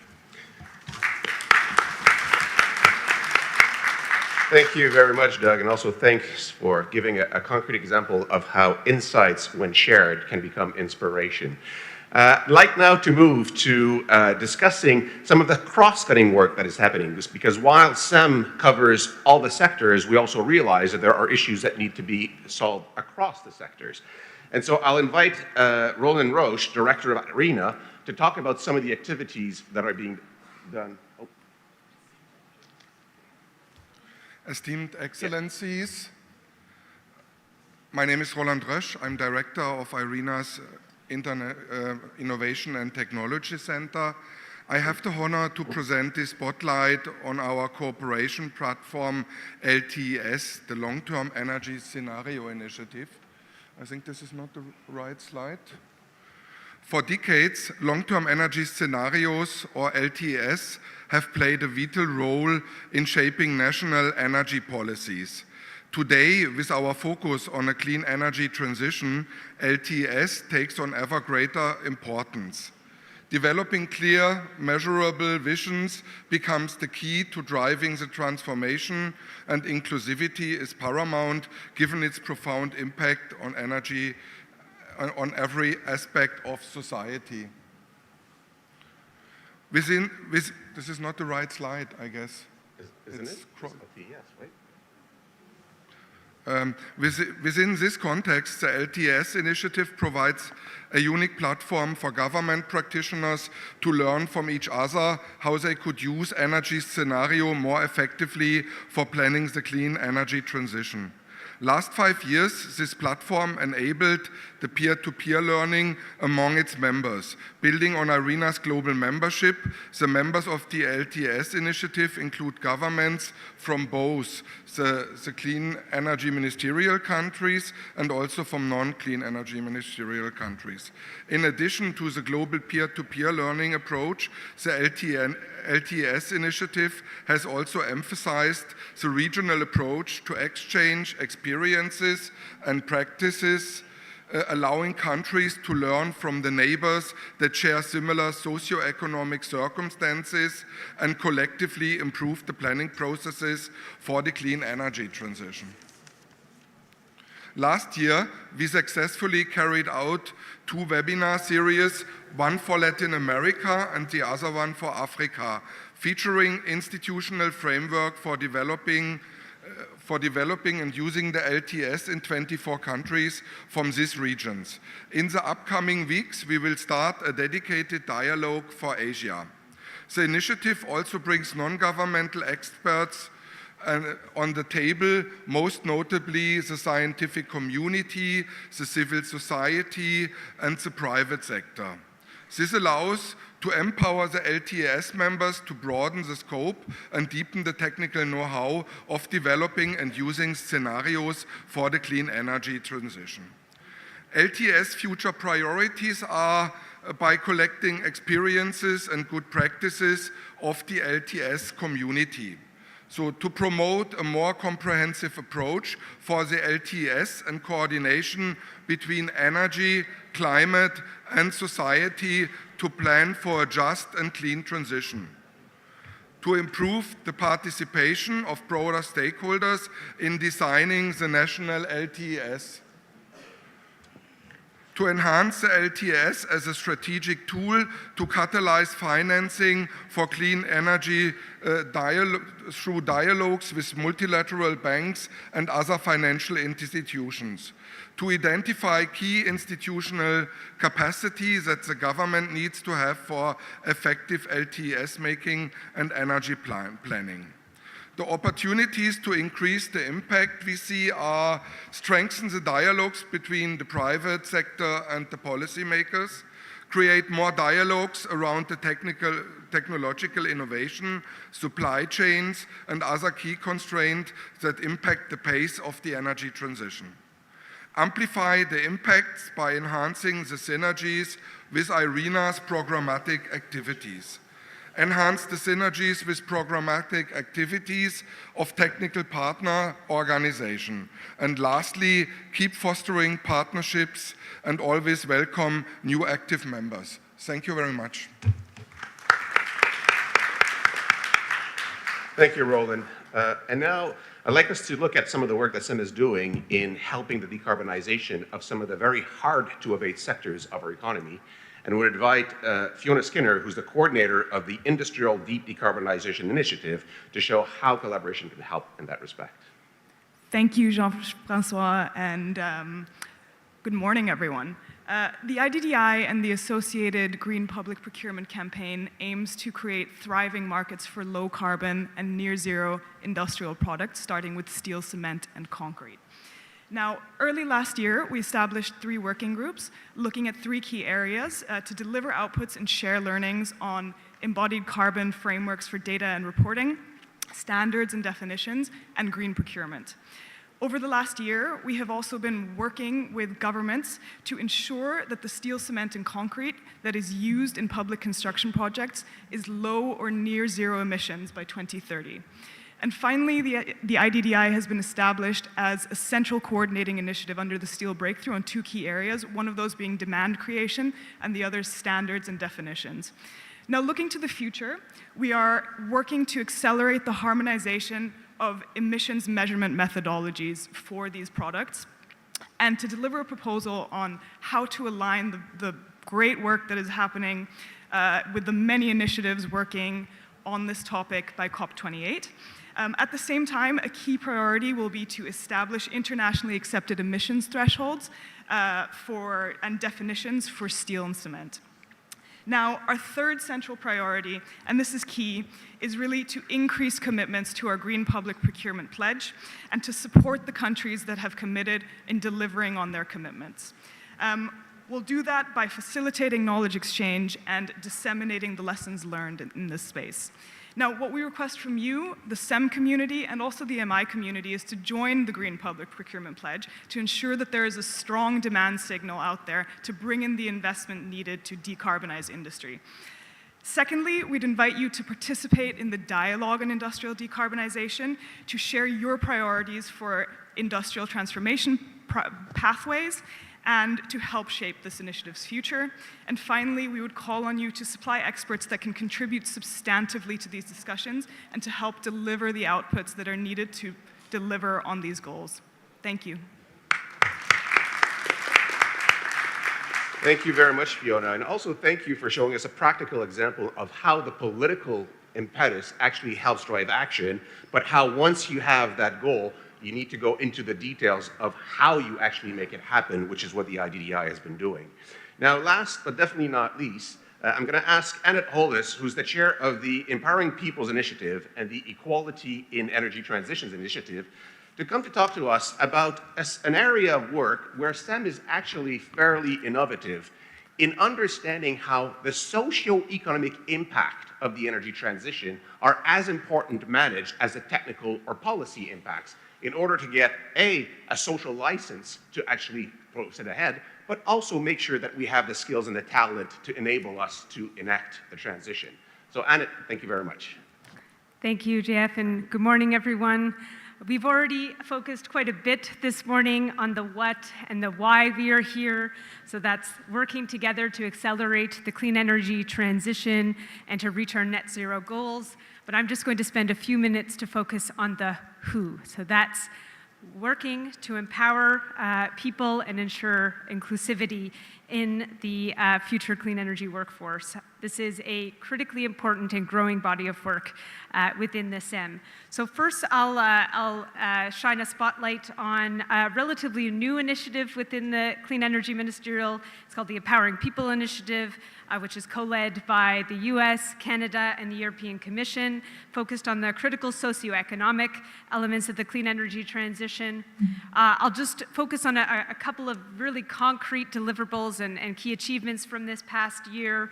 We launched a highly impactful and successful series of solutions summit, bringing policymakers and stakeholders together to help them with workforce readiness of the future.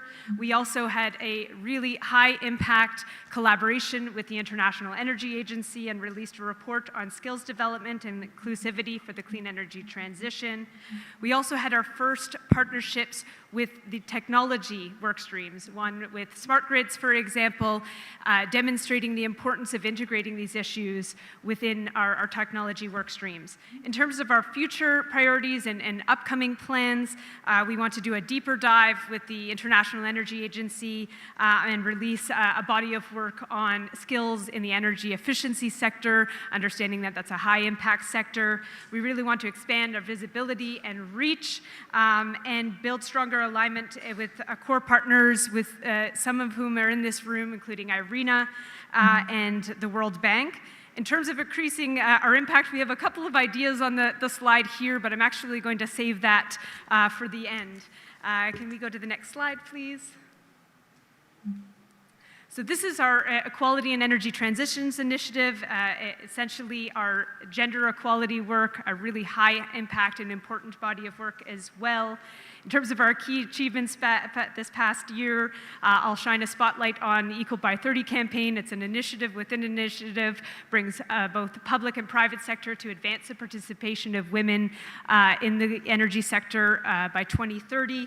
We are celebrating our 5-year anniversary this year. We've worked hard, we've made a lot of progress, but we have a lot of work to do, and that's why we released a self-assessment tool to really help our signatories evaluate their progress and really identify the gaps going forward. We also have an ambassadors program that's led by the US, and this is a group of preeminent women leaders and change makers in the energy sector. We've welcomed 22 new ambassadors to this cohort, which we're very excited about. We're also expanding. We have our first ever non-governmental partnership with the India Smart Grids Forum. They've joined the Equality Initiative, and that's a very timely, welcome partnership. Looking forward, we're going to focus more on data collection. We have gaps on gender disaggregated data. It's really important. That's why we released that self-assessment tool. And we're not just going to let that sit on a shelf. We're going to help our signatories to really use that tool to the best of their ability. We're also going to recognize and celebrate women's achievements by promoting our ambassadors program and reintroducing our awards program. So finally, in terms of increasing our impact, what we are asking of you and everyone in this room, it's really a call to action. Every single person in this room has a responsibility and a role to advance the participation of women in marginalized communities in the energy sector. We also know that we are going to need all hands on deck. We know that we are going to rapidly need to upskill to ensure that our workforce is ready to reach our clean energy goals.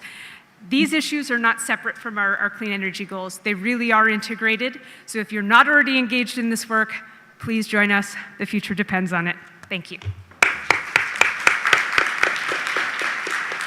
Thank you very much, Annette. And again, thanks for showing us how the political momentum actually helps stimulate action. With that, I think I want to just take a minute to thank both the Canadian, UK, German, and Japanese G7 presidencies for getting all G7 countries first to sign on to it, but then year after year evaluating whether the ambition could be ratcheted up. Again, demonstrating that link between if we can do it, why not try to do more? And so, let me just say, there you have it. These are concrete actions that deliver real-world outcomes in order to help you, our members, to achieve your clean energy transition goals.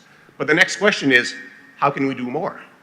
And we've heard already some ideas from some of the workstream coordinators, but the general area of improvement that we've heard today actually are reflective of most of the discussions that we've had in terms of taking the CEM to the next step. Some of them who came from the fantastic seniors official meeting that was organized in Rio earlier this year. And so we've kind of identified 3 areas for further work. The first one, which is I think the obvious one, is supercharge what we already have. And so you've heard from some of the workstream members in terms of the great work that they've been doing, but the opportunity to do way more under pretty much 2 categories. First, increased participation. The success of these initiatives rely both on having the right skill sets around the table to define the solutions, but then also have enough gravitas to be able to put these actions into the world and succeed in there, which turns into the second supercharging aspects, which is, of course, making sure they have the resources to do this. And so this is where we have a call for ministerial action in terms of realizing the value of it and making sure that we empower the amazing tools that are provided by those 23 work streams covering all sectors of the energy system, and being able to make sure that we not only launch initiatives, but we actually follow suit by making sure they can deliver. The other area is actually to be aware and own the outcomes of the CEM's toolbox. And so you've heard from some of our workstreams leads about, well, it's great, we're doing terrific work, but we don't feel people are actually taking it and acting upon it. And so we actually try to use these gatherings to raise that level of awareness, but really it is up to all of you, our members, to then do your homework in terms of, wow, this is really useful, I want in. But on top of I want in, I want to use what comes out. I want to bring that to my domestic system to make sure that I get the full value of what I've been involved with. And then the third point is about bringing this to a broader agenda. And I think in that respect, we've made great strides from the original launch of the CEM situation about how we can collaborate with different forums in terms of extending both the input to the CEM, but also the outreach. But also, again, this discussion about the value of an action-focused mechanism to support the high-level dialogue goal-setting mechanisms. And so with that, from this year's point of view, we'd really like to thank Japan from the broad recognition during their G7 presidency of the value of the CEM work, but also for enticing further action. We're really hopeful that the full integration of the CEM work streams into the G20 process under India's presidency will actually yield very positive results. We're looking very much forward to working with Brazil on how to take this to the next level next year. And we're also getting ready to support other fora and look very much forward to further discussions with the United Nations Secretary General's office in terms of preparations for the upcoming Climate Action Summit, but of course also our COP28 presidency, and so that we can work with all our partners to make sure that there's an action agenda that is ready to support the ambitious outcomes that we hope to achieve.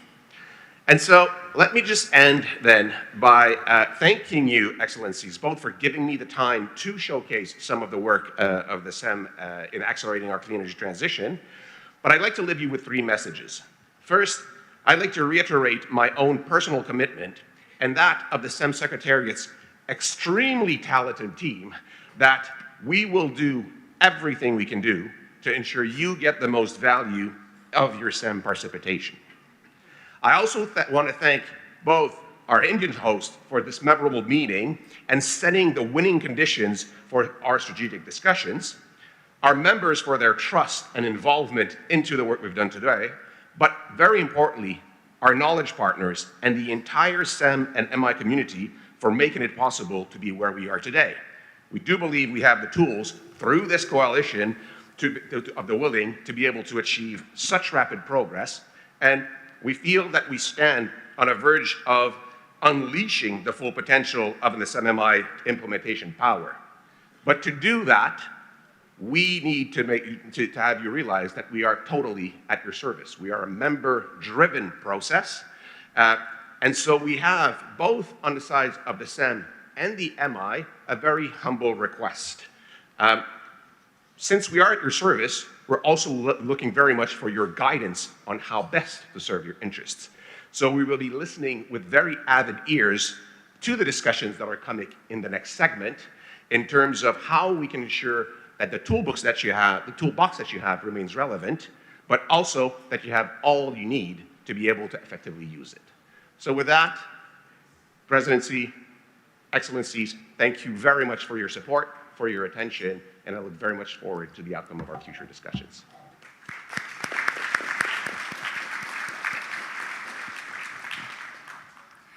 Thank you, sir, for putting forth your thoughts this morning. Ladies and gentlemen, we are very fortunate to be joined by a number of international organizations and key partners from the clean energy community, and will now take some time to hear their perspectives on the action required to supercharge both clean energy innovation and deployment. Taking into consideration the paucity of time, I will ask the heads of delegations to restrict their interventions to 3 minutes each. To begin, I invite Dr. Fatih Birol, Executive Director of the International Energy Agency, to take floor. Honorable Minister Singh, thank you very much for bringing us here together. Excellencies, ladies and gentlemen, a very good morning to all of you. I have 3 points to make. First, a new global energy economy is emerging, and emerging much faster than many of us realize. I would like to give you 3 points, data points. At the IEA, we are very fortunate to have all the energy data at our fingertips. Power sector. Dear colleagues, last year, of all the power plants built in the world, more than 80% were renewables, mainly solar. And based on our analysis we published yesterday, in the next 2 years, almost all the growth in global electricity consumption will be met by renewable energies, mainly solar. Another example, electric cars. Electric car sales are exploding around the world. 2 years ago, only 2 years ago, 1 out of 25 cars sold in the world were electric cars. 1 out of 25 2 years ago. And this year, 1 out of 5 cars sold in the world will be electric cars. Heat pumps. Around the world, we are seeing double-digit growth of heat pumps. In many countries, they are outrunning the current boilers from the fossil fuels. So when we look at all the clean energy options, technologies, we are seeing a very strong growth, not necessarily bringing us to our energy and climate goals, but a very strong growth there. Second point, Mr. Chairman, while this is a good news, I would say, for all of us, there are major inequalities in the current and maybe in the future energy system if we don't intervene. 2 examples. Africa. Today, in Africa, sub-Saharan Africa, every second person still doesn't have access to electricity. Yet, 40% of the global solar radiation in the world comes to Africa, and solar being today one of the cheapest sources of electricity generation. And yet, with my all respect to Netherlands and my good friend Sandro here, just to put in a context, the amount of solar capacity in the entire sub-Saharan Africa is less than what we have solar capacity in Netherlands. So this is something that we have to take note as a major, in my view, inequality. Second point here, energy investments. We look at IEA at the all energy sector, oil, gas, refineries, renewables, all of them energy investments. This year, global energy investment, fossil, clean, everything is $2.7 trillion. 1 trillion goes for fossil fuels, 1.7 for the clean energy. In the year 2015, when we had the Paris Agreement, the total energy investment was $2 trillion, 1 trillion for fossil, 1 trillion for clean. So clean grew from 1 trillion to 1.7. But, this is the big but, almost all the growth in clean energy happened in the advanced economies and in China. Many emerging and developing countries, the clean energy investments are flat. And this is an important issue, and I believe this is the fault line of us reaching the global climate targets. My third and the last point, Mr. Chairman, we have many challenges to reach our energy and climate goals. More solar efficiency, hydrogen, carbon capture and storage, nuclear, and others. But if you ask me, what is the biggest challenge today to reach our energy and climate challenges, targets, is to have a fair and effective international collaboration.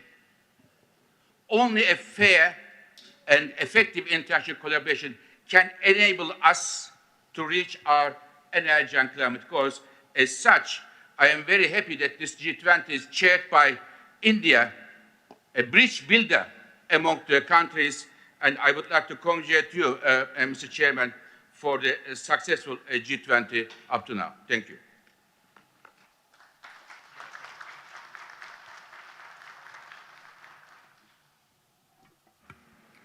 Thank you, Dr. Berol. I now invite Francesco La Camera, Director General of the International Renewable Energy Agency, to provide his perspective. Thank you. Thank you, Minister Singh, Honorable Minister, Excellencies. Thanks for having Arena around this table. The energy transition requires transforming both energy supply and demand. While wind and solar technology have grown, demand lacks in transportation and heating sectors. Renewable-powered electrification offers viable solution to electrify this sector. Arena recently released the innovation landscape for smart electrification, which maps a number of innovative solutions for smart electrification, offering toolboxes to guide policymakers in formulating strategy for mobility, heating, cooling, and green hydrogen production. Investments will need to be channeled to a range of emerging technology such as electrolyzer. In 2020, 83% of commitment in solar PV came from private finance. Stronger public sector intervention is required to channel investment toward technologies in a more equitable way. Stimulus packages like in the US and EU, in India, China, and elsewhere demonstrate promising use of innovative technologies. In 2022, a record of 300 gigawatts was added, bringing installed power per generation globally to 40%. Trends are clear. Renewables are dominating power addition for almost a decade, and this will not change. A new energy system dominated by renewables and complemented by hydrogen, mainly green hydrogen, and the sustainable use of biomass is coming, and not one will stop it. The problem is not the direction of travel, it's the speed and the scale of this transformation. And we make clear, we are insisting that we need 1,000 gigawatts of new clean energy to be installed every year, from now to 2030 and beyond. This number simply translates the aspiration of the Paris Agreement into a number that is concrete, is easy to measure. And this is a very mobile number.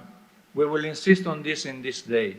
If we were going to accept the triple of installing capacity of renewables, 3 years ago, we were called to add 800 gigawatts per year.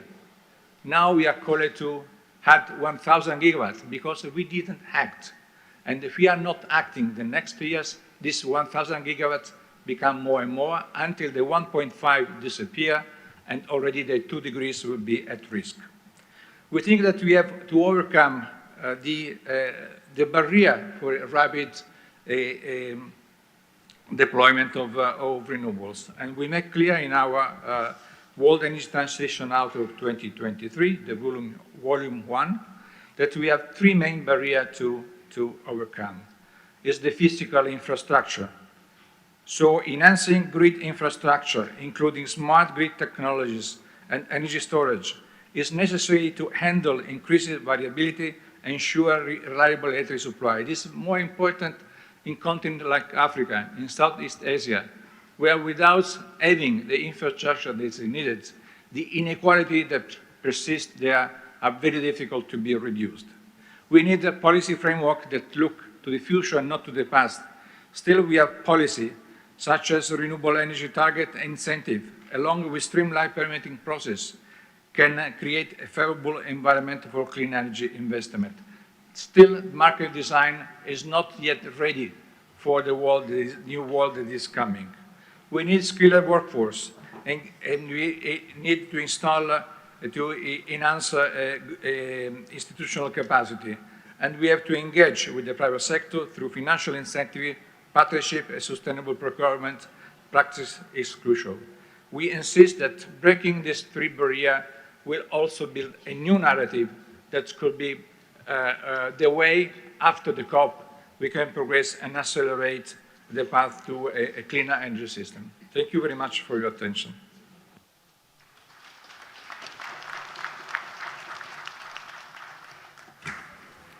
Thank you, sir.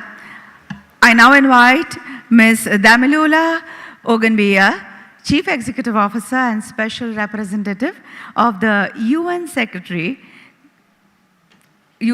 General for Sustainable Energy for All and co-chair of the UN Energy, to provide her remarks. Thank you. Excellencies, honorable ministers, distinguished guests, ladies and gentlemen. I'm delighted to be present here today and extend my appreciation to the invaluable work that's being carried out by the CEM and the Mission Innovation. This is a true demonstration of global leadership. In the spirit of open and honest dialogue that characterize CEM, focusing on how we can accelerate the clean energy transition, I'd like to direct my remarks towards two key areas: clean energy innovation and clean energy deployment. Regarding clean energy innovation, numerous promising initiatives are already on the way. However, one particular innovation approach does not involve new technologies, but rather centers around reshaping our approach to energy efficiency. Mission efficiency has gained significant momentum in elevating, supporting, and investing in energy efficiency. It offers the best hope for bringing together different parts of the ecosystem and creating a new trajectory in this field. By making mission efficiency a partner initiative within CEM, you have the opportunity to drive a paradigm shift in the way we conduct business and contribute significantly to the clean energy transition. Another key area of innovation that I would urge all of you to consider is on financing deployment.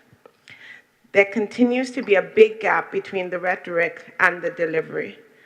This is due to an absence of a well-functioning means of delivering affordable financing for clean energy solutions.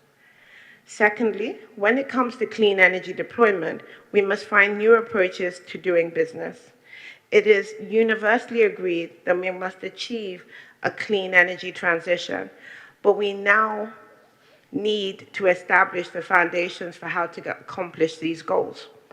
Without country-specific energy transition and investment plans, especially in developing countries where energy access is the energy transition, we risk being trapped in a global clean energy target trap, where we keep agreeing on what we need to achieve, but fail to address the specifics on how to achieve it.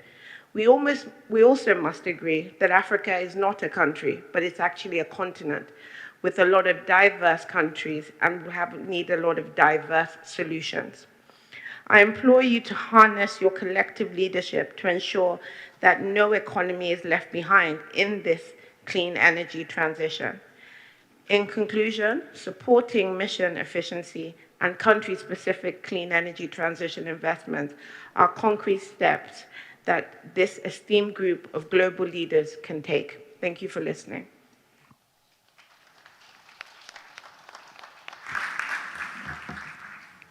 Thank you, ma'am.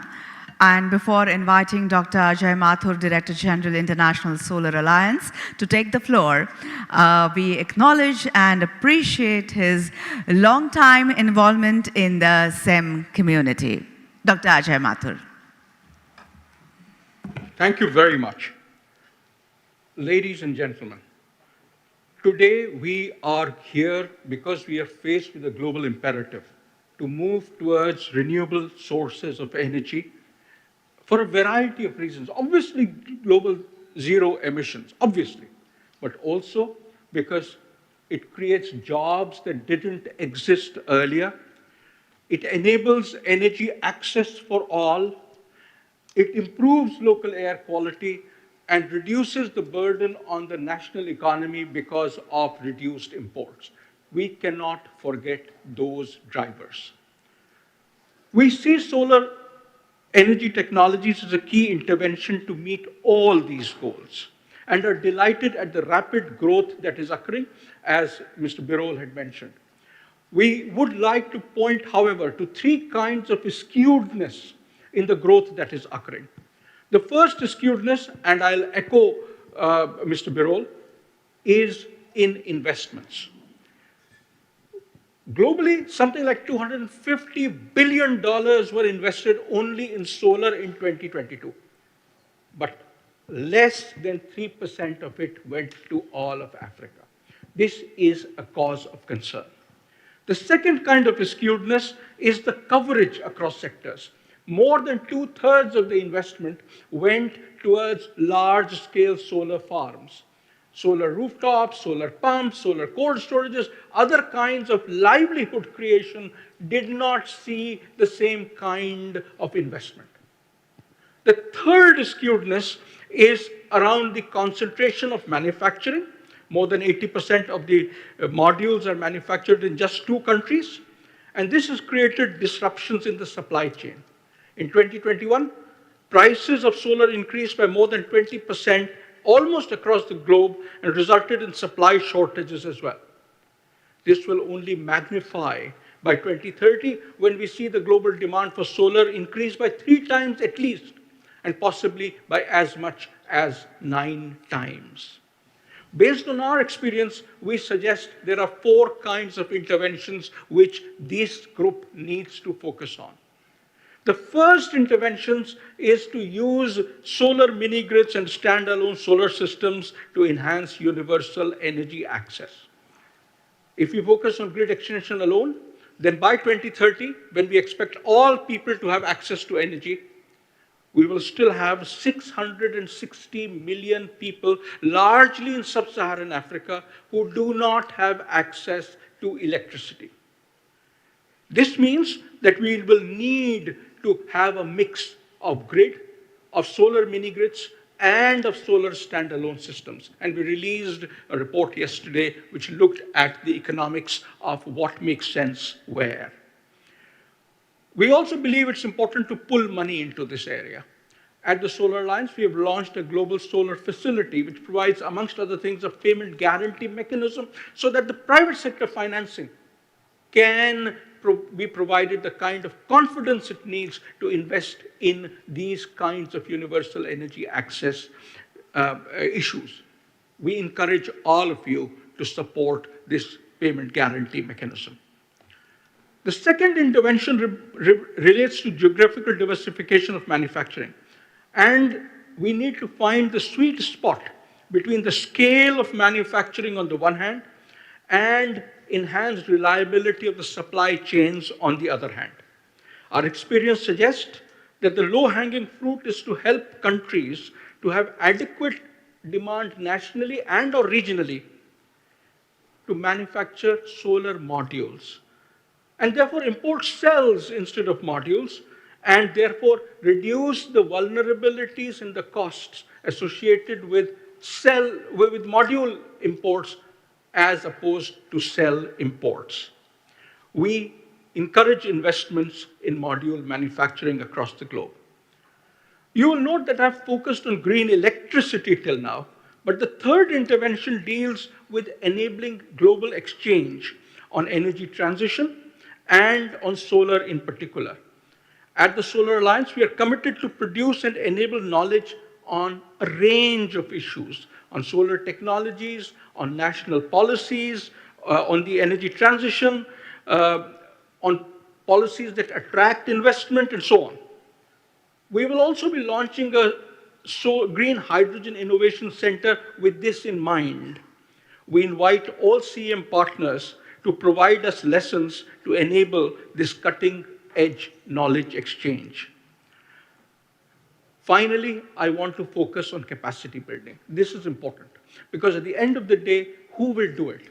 We have seen that there has been an increasing need provided by all of you on capacity building, on people who will install these things, on their training, on their certification. We have been pleasantly surprised by the needs of the banking sector to help them with the risks associated with manufacturing. Ladies and gentlemen, as we approach the global stocktake and move closer to the 2030 deadline, we also see the intensifying climate impacts across the world. And it is critical that we approach this challenge in a collaborative manner, bringing together our solutions and our resources in order to address these challenges of ensuring universal access to clean energy and to commit to a joint work program to address these challenges. I thank you for your attention.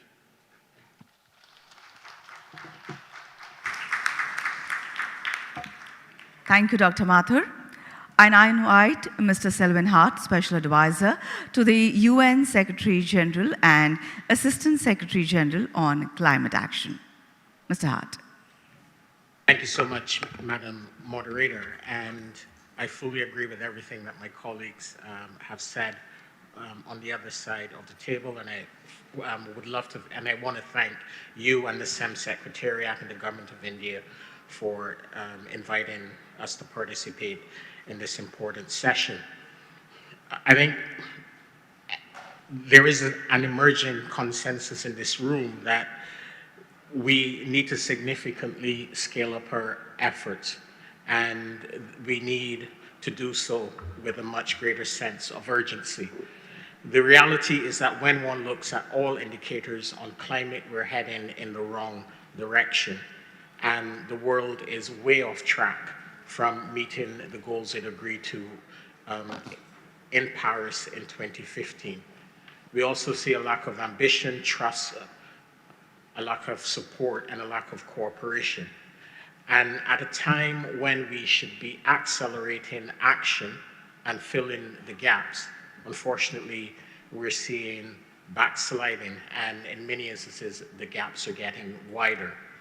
But the good news, as we've heard this morning, is that we know what to do, and we have the tools, both from a technological point of view, but also financial point of view, to get us on track to meet the goals of the Paris Agreement and get us on track to meet that 1.5-degree goal. And as ministers and officials responsible for setting energy policy in the world's largest economies, the final fight for 1.5 will be won or lost under your watch. So the decisions you take and the choices you make now and over the course of the coming years will have a consequential and lasting impact on current and future decisions. And as we've heard in this room this morning, the solution is very clear. Countries need to progressively phase out fossil fuels and massively boost renewable and clean energy investments and deployment. And as an international platform for convening and facilitating collaboration among governments and between the public and private sector, the CEM must play an essential role in accelerating and, as Jean-Francois said, supercharging the global energy transition. So it is clear that we must also work together, and you must work together to address the barriers that have been identified and the many obstacles to a fair, just, and equitable transition. And those obstacles are absolutely clear. For most developing countries, the high cost of capital and access to technologies represent a significant barrier to accelerating the energy transition. But these obstacles are by no means insurmountable, and ongoing efforts to reform the international financial architecture, including the multilateral development banks, and a lot of this is taking place under India's G20 presidency. These will hopefully help to address the cost of capital issue. But to deliver on the scale and with the speed needed, this requires unprecedented collaboration and cooperation. And I fully agree with what Minister Singh said earlier this morning. Battery storage has become a critical determining factor for success in integrating large quantities of renewables into modern power grids and thereby improving flexibility and resilience.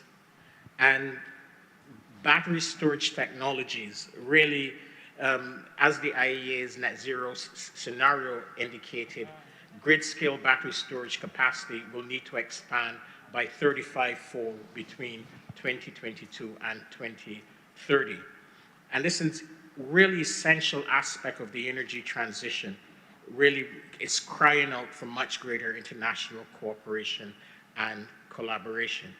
And to deliver on the scale and with the speed that is absolutely needed, we really need to find ways of leveraging the unique convening power of a platform like the Clean Energy Ministerial.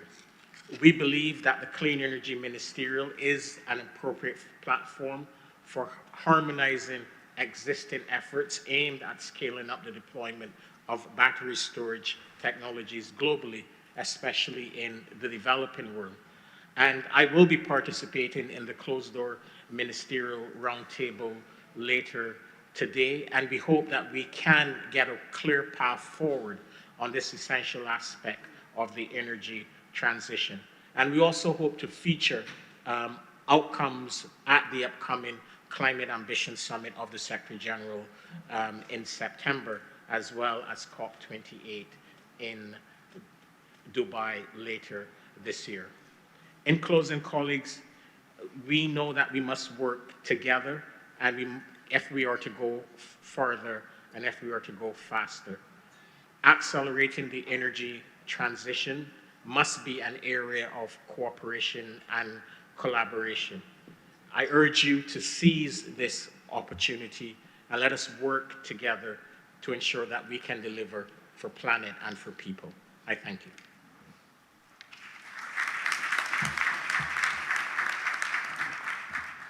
Thank you, Mr. Hart. I now invite Ms. Ligia Noronha, UN Assistant Secretary General and Head of UNEP, New York office. Thank you very much, Madam Moderator.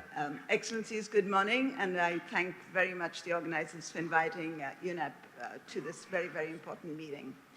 While energy transformations are happening and commitments are increasing, they're still not happening as fast and at the scale as the science of climate change is telling us is required, and that our climate and energy goals require, and the world is indeed off track, as my colleague Sylvan just mentioned. Supercharging clean energy innovation and deployment is key to meet global commitments, which require, and we've heard these very promising suggestions, of a systems-wide transformation of the key sectors. It requires long-term policy and planning, which focuses on deep decarbonization and dematerialization technologies and targets, new business models for utilities, and additional interconnections with enhancing biodiversity solutions to address the decarbonization needs. Actions, we believe, are also required to make global collaboration even deeper and wider and inclusive, notably. And we highlight two areas here. One, to build trust, resilience, and sustainability and transformation in global minerals supply chains that support the clean energy transformations. I would like to add here that the United Nations is contributing to this transformation through a new Secretary General's initiative on harnessing these minerals to support just energy transitions and sustainable developments. It seeks to build trust and resilience in existing mineral supply chains, but transforming these in order to better support longer-term sustainable development of the commodity-dependent economies through UN-wide collective action, plus partnerships with IRENA, IEA, World Bank, EI, IGF, and others. Secondly, a whole-of-society collective movement that transforms energy production and consumption systems in support of the 2030 Agenda and the Paris Agreement. That works with industry and finance, and we've heard a lot of messages in this space today morning, which connects with private, public, and alliance corporate strategies with growing global commitments for net zero emissions, net positive impacts, zero waste, and innovations. But I'd also like to emphasize actively supporting the aligning of sustainable consumption through aspirational consumption with sustainability and equity to further support the G20 presidency life movement and green public procurement practices, as we heard this morning from the MI. This focus on the interconnections of energy production consumption systems has the potential to become an instrument of positive change towards secular and responsible choices, social inclusion, and energy justice for the people and the planet. It is something that we are actively involved with, and I very much hope that we can continue with the CEM and MI on this. Thank you very much.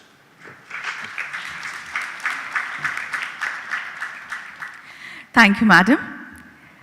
Ladies and gentlemen, we will now move to the final intervention of this segment. I invite Mr. Seong Zhu, Deputy to the Director General and Managing Director of the Directorate of Technical Cooperation and Sustainable Industrial Development, UNIDO, for his remarks. Thank you, Ms. Moderator, for giving me the floor. Excellencies, distinguished delegates, and dear colleagues, UNIDO places greater value in its collaboration with the CEM and has actively contributed in shaping CEM initiatives like the Industrial Decarbonization Initiative. We are also pleased to strengthen our collaboration at this meeting by supporting the International Hydrogen Trade Forum, which holds great potential in creating cross-border trade in hydrogen and the derivatives to accelerate decarbonization. Ladies and gentlemen, with heavy industry being the most fertile ground for the uptake of hydrogen and the CCUS, industry will play a key role in scaling up the deployment of these technologies and unlock the private investment needed to fast-track decarbonization. Industry policy will also play a key role in driving advancement in technologies like solar and battery storage, making these technologies more accessible and affordable, as well as addressing the future skills gap. Today, more than ever, we see the need to create coherent policies that connect energy policy, climate policy, and industrial policy. Looking ahead, we see industrial transformation and energy transition are two sides of the same coin and see great opportunity in the role of international collaboration in three key areas. First, technology cooperation and co-development to improve existing technologies and scale up their deployment, to develop new innovations and to drive cost reductions. Second, facilitating harmonized approaches for definitions and standards for low carbon and near zero products, including hydrogen, steel, and cement, to enable financing flows and transparent markets. Third, catalyzing collective action to wrap up the deployment of key technologies and bridge the ambition gaps. Dear colleagues and distinguished delegates, we at UNIDO are committed to our continued collaboration with the CEM and the CEM community and invite you to work with us through the International Vienna Energy and Climate Forum organized by UNIDO with the support of the Austrian government on 2nd and 3rd November 2023 to augment the results achieved at this year's ministerial in the lead up to COP28. Thank you for your kind attention.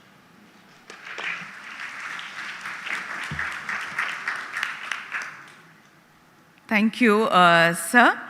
So, ladies and gentlemen, we have covered a lot of content this morning. Thank you all, but we have overshot our time, and keeping the interest of time, we will move straight to our closed door session. I will request the media members and other delegates to please leave this room. Those who need tea, coffee, it is available outside in the atrium. We will pause for a moment and begin the closed door session. I repeat, media and other delegates are kindly requested to leave the room, as this session will be a closed door one.